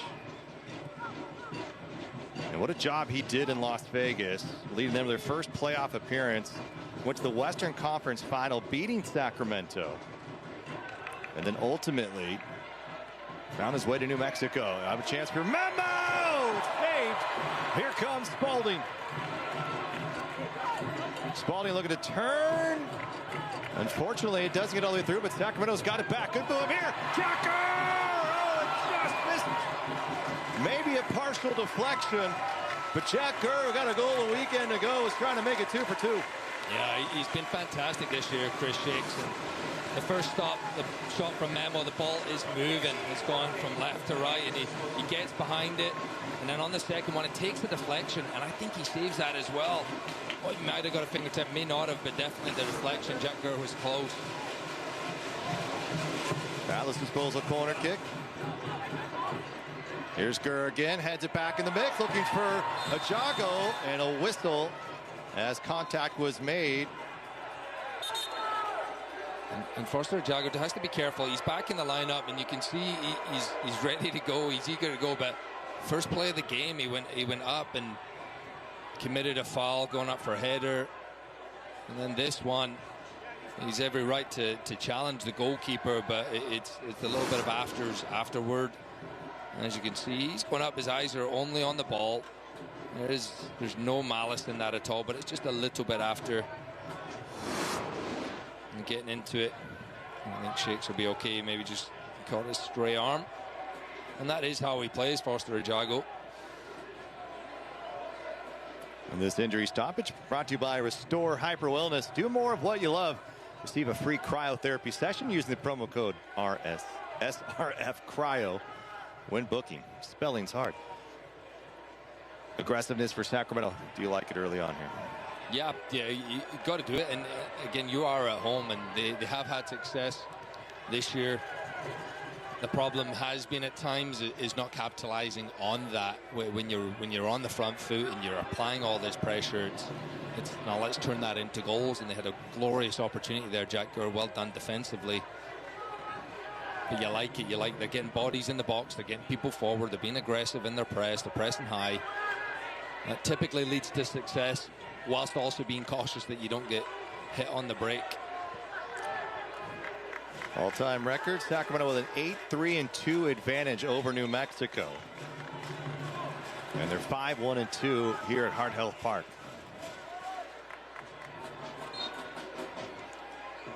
A big June match between these two sides. As going into the weekend, just 10 points separating first and last, compared to 190 in the Eastern Conference. I'm just kidding. It's about, what, 20-something already, though? Yeah. Different look. A lot more. Well, you have Tampa Bay at the top and Jacksonville, the expansion team, which is 3 points heading into tonight. They're losing earlier. A little bit of pressure and trying to spring Hurst. This might be an open game. While Danny Vitiello has had his way with New Mexico, 6 shutouts in his career against the United. The way things are spread out here, Adam, it may not be a scoreless draw at the end of the night. This will be a goal kick for Vitiello. 11 goals allowed, 11 appearances, 4 shutouts on the season.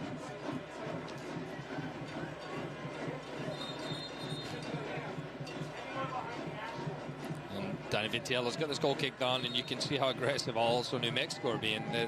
We're going to go for it. The point of doing this, you might think, well, why not just kick it over them?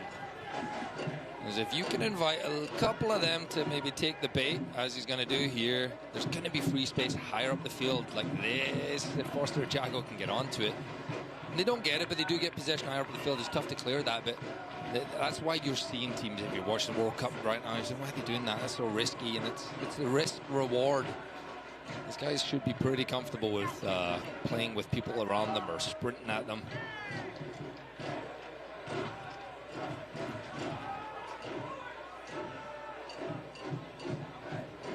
Once again, Jabang's the player applying pressure. Came a lane and he bit on it. Ajago, a little bit of freedom here. And Shakes will send it right back the other way.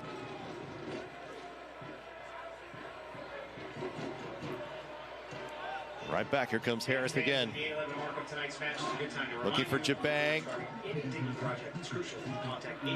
Out to Howell it comes. Harris, and couldn't find anybody. And Memo wasn't quite sure. Jabang was sitting there waiting for it. And here comes New Mexico right back at Sacramento. And a little tag team defending by the Republic, unfortunately, is going to lead to a corner kick. Before starting any digging project, make sure you call 811.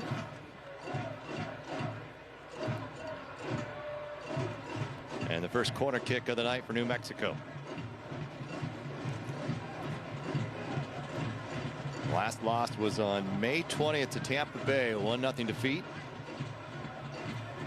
Here's the Albuquerque native, Christian Nava. Out swinging ball, it goes to Lee Desmond, a follow-up. And Zico Bailey can't find target. And Vitiello wants to move a little quickly. Gurr looking up the pitch, and Willie's going to be offside.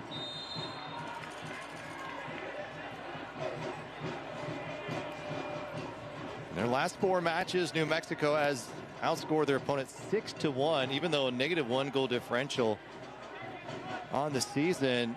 It's sort of been feast or famine for this team. They see the team earlier in the year losing to Phoenix 3-0. They turn around and beat them 4-0. So when it's going, it's going. And been at home, it's been fantastic. This is all the way across. Harris, little back heel. He wasn't quite sure whether it just got stuck underneath. Not quite sure either way. And Nava tries a similar tactic. And if Jago can get going, he might be able to spring forward. And this is a foul as Kip Keller goes to ground. And Jabang wants a yellow shown, and they'll get one. And Jago can't believe it, but 3rd infraction, and Kip Keller holding his nose but waving off the training staff. And so the game's first yellow card in the books here in the 11th minute.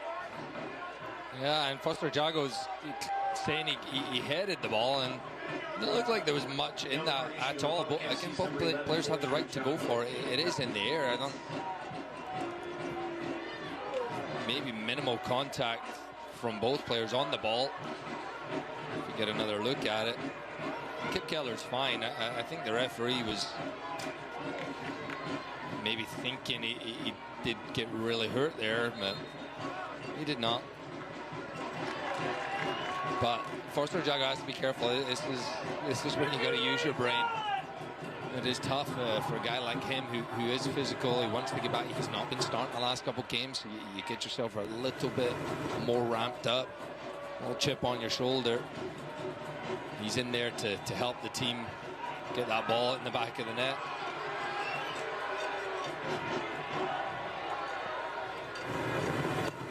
Republic 2-0 against this New Mexico side a season ago. A 2-1 win here. Greg Hurst with the goal in the 21st, but Cicerone and Jameson would follow that up. And then Corey Bennett with a brace in late August with Benitez and Rodrigo Lopez serving the assist.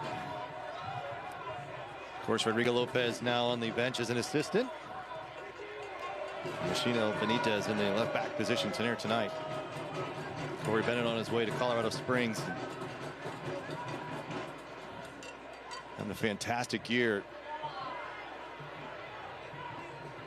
And here goes Greg Hurst, and it's Lee Desmond who's able to get to it first.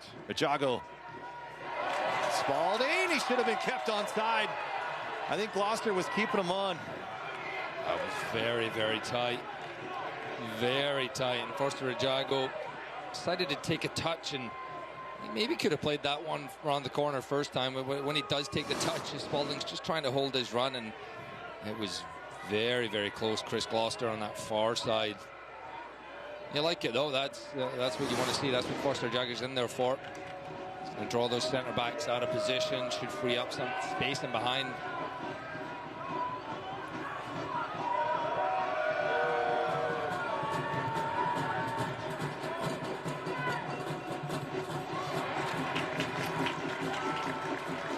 So both teams here trying to press high, trying to pose their will, try to get an early goal. And what can happen when there could be a phase of the game where, you know, the decision might come from the players on the field. It might come from the coach, like, hey, it isn't working. Let's conserve a little energy. Let's just allow them a little bit more. Almost makes its way through for Foster Jago. And that's just kind of reading the game and seeing, hey, is their press working against us? Are we getting success? No, maybe we'll have to sit a bit deeper. Maybe our press isn't working. Little adjustments you can make as a player. Decker didn't see. Memo's got this. He keeps going. Oh, well done. I didn't see Harris there, and fortunately it got to Vidiello, and quickly Republic almost came back the other way. Great ball. Here's Mark Anthony Kay. He's got room to run. Little space, looking for a teammate. He might take it himself. Took a deflection and dips over the bar. Starts with Lee Desmond. Start Michel Benitez. Get possession. Plays it to Mark Anthony Kay. He gives it back to Lee Desmond. Finds a pocket of space. Knows he can turn. undecided what to do with it, and I don't think anyone's going to fault him for that. Decent strike. Those deflections, you never quite know where they're going to go, and it's going to be a corner kick. Michel Benitez is going to take it with the left foot on the right-hand side. He's going to swing it in. The referee he's just advised someone to go get some shin guards on. Gideon Zelalem. Sorry. Ball whipped in. Timmer shakes. Both players going for it. Jack Gurr's waiting. And it's up into the Tower Bridge Battalion. Yeah, just a bit too high. It falls to his right foot. You're almost 90% sure he's going to score it.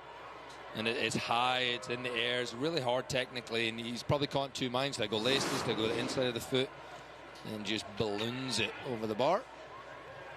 This one falls to Howell. Zelalem, dual citizenship, Germany, U.S.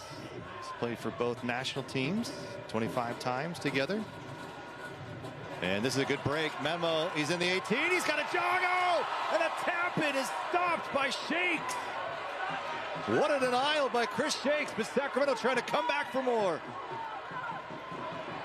What a dummy there by Jared Timmer to have it fall to Lee Desmond. And a whistle comes in late as Chris Shakes just absolutely killing this momentum and saying that his ankle may have been turned here on this last play. And referee stopped it, and he's always felt like he got stepped on. And unfortunately, that's bad timing for both. A wonderful save again, made himself as big as possible. Foster Jago would have thought for sure he was going to score. The goalkeeper, I did mention it, Shakes has had a really good season. He's been one of their best players. They're a side who has only given up 13 goals in their 11 completed games. This is their 12th. And that's not been the problem for either of these teams. Defensively, they've both been reasonably solid. It's put the ball in the back of the net. Well, Aros Arena has also come off the bench and is getting warm, so we'll see whether or not he comes into the game for Chris Shakes.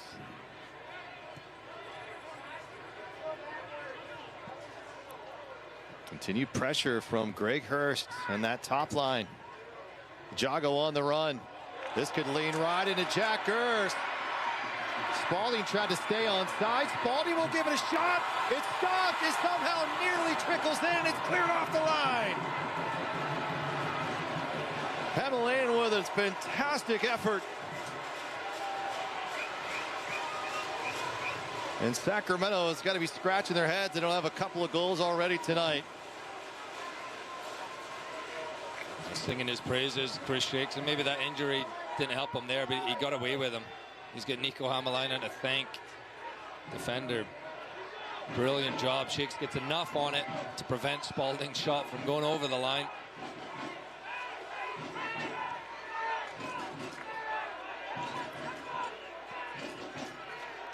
And New Mexico may rethink their press, just because that is a few times now. Sacramento's got the numbers. It's an even battle up the field and creating some opportunities for themselves. Well done to break the line from Timmer there. Memo gets it back on the rebound. Here's Gurr trying to turn. Keeps it low. He had a Memo Rodriguez run. And Blake Willie, that energy is contagious. And the reason he is in the lineup tonight is Neil Collins said the amount of times he's able to cut through lines and create opportunities for us the other way. And he's hoping to see more of it tonight. Memo had nowhere to go. And now Kip Keller starting to leak up. And now here's another number 4, Lee Desmond. Desmond. He's fighting Spalding. Now he's waiting for a runner. At back heel tapping. Here goes Gurr. Another stop. Unbelievable performance from Chris Shakes in his first 20 minutes. Cross comes all the way through. Back to Spalding. The crowd waiting to erupt here at Ardell Park. Benitez working on Harris. Timmer surveying. Republic now looking to keep possession. See if they can move this New Mexico team side to side, getting them working a little bit. You've got to capitalize, Republic. They've been the stronger side. They just cannot get the ball past Chris Shakes. The one time they do, they get cleared off the line. Martin K is run over by Zelalem. They're going to play advantage.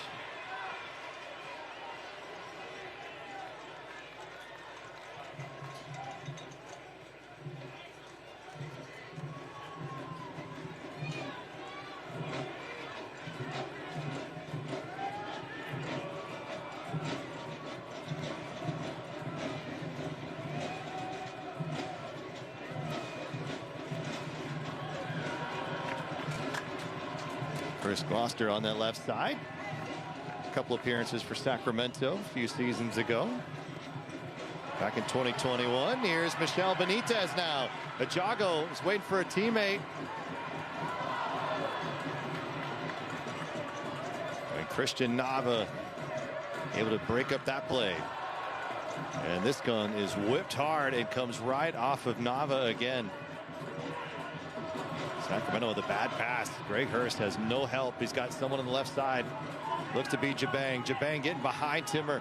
Trying to turn. They're trying to spin him around. They bring him to the ground. And a foul is given just outside the 18. A little tug of the jerseys is all it took. And a quick foul. Yeah, it was the chance had gone. And I think initially Hurst should have waited for Jabang and then slid it in behind Jared Timmer, and you could just see it looked like it was just a little grab of the shirt, and yeah, they can't have any complaints. Well, he's trying to complain, Jared Timmer, but yeah, he can't, and he has to be careful. It's a very dangerous play, a silly foul to give away as well. Anytime you grab someone's jersey, you do run the risk of it's easy to see. As we saw a weekend ago, Colorado Springs felt like they were the team in control. And Jack Gurr was able to find the back of the net. And it would end 1-0. Sacramento trying to prevent the same from happening to them after feeling like they had the more dominant performance. And Chris Shakes has come up massive. And they're going to bring up Keller and Howell, who offer some size along with Jabang. Good watch for the rebound on these ones. This takes a deflection. Sacramento does well enough. It will become a united corner.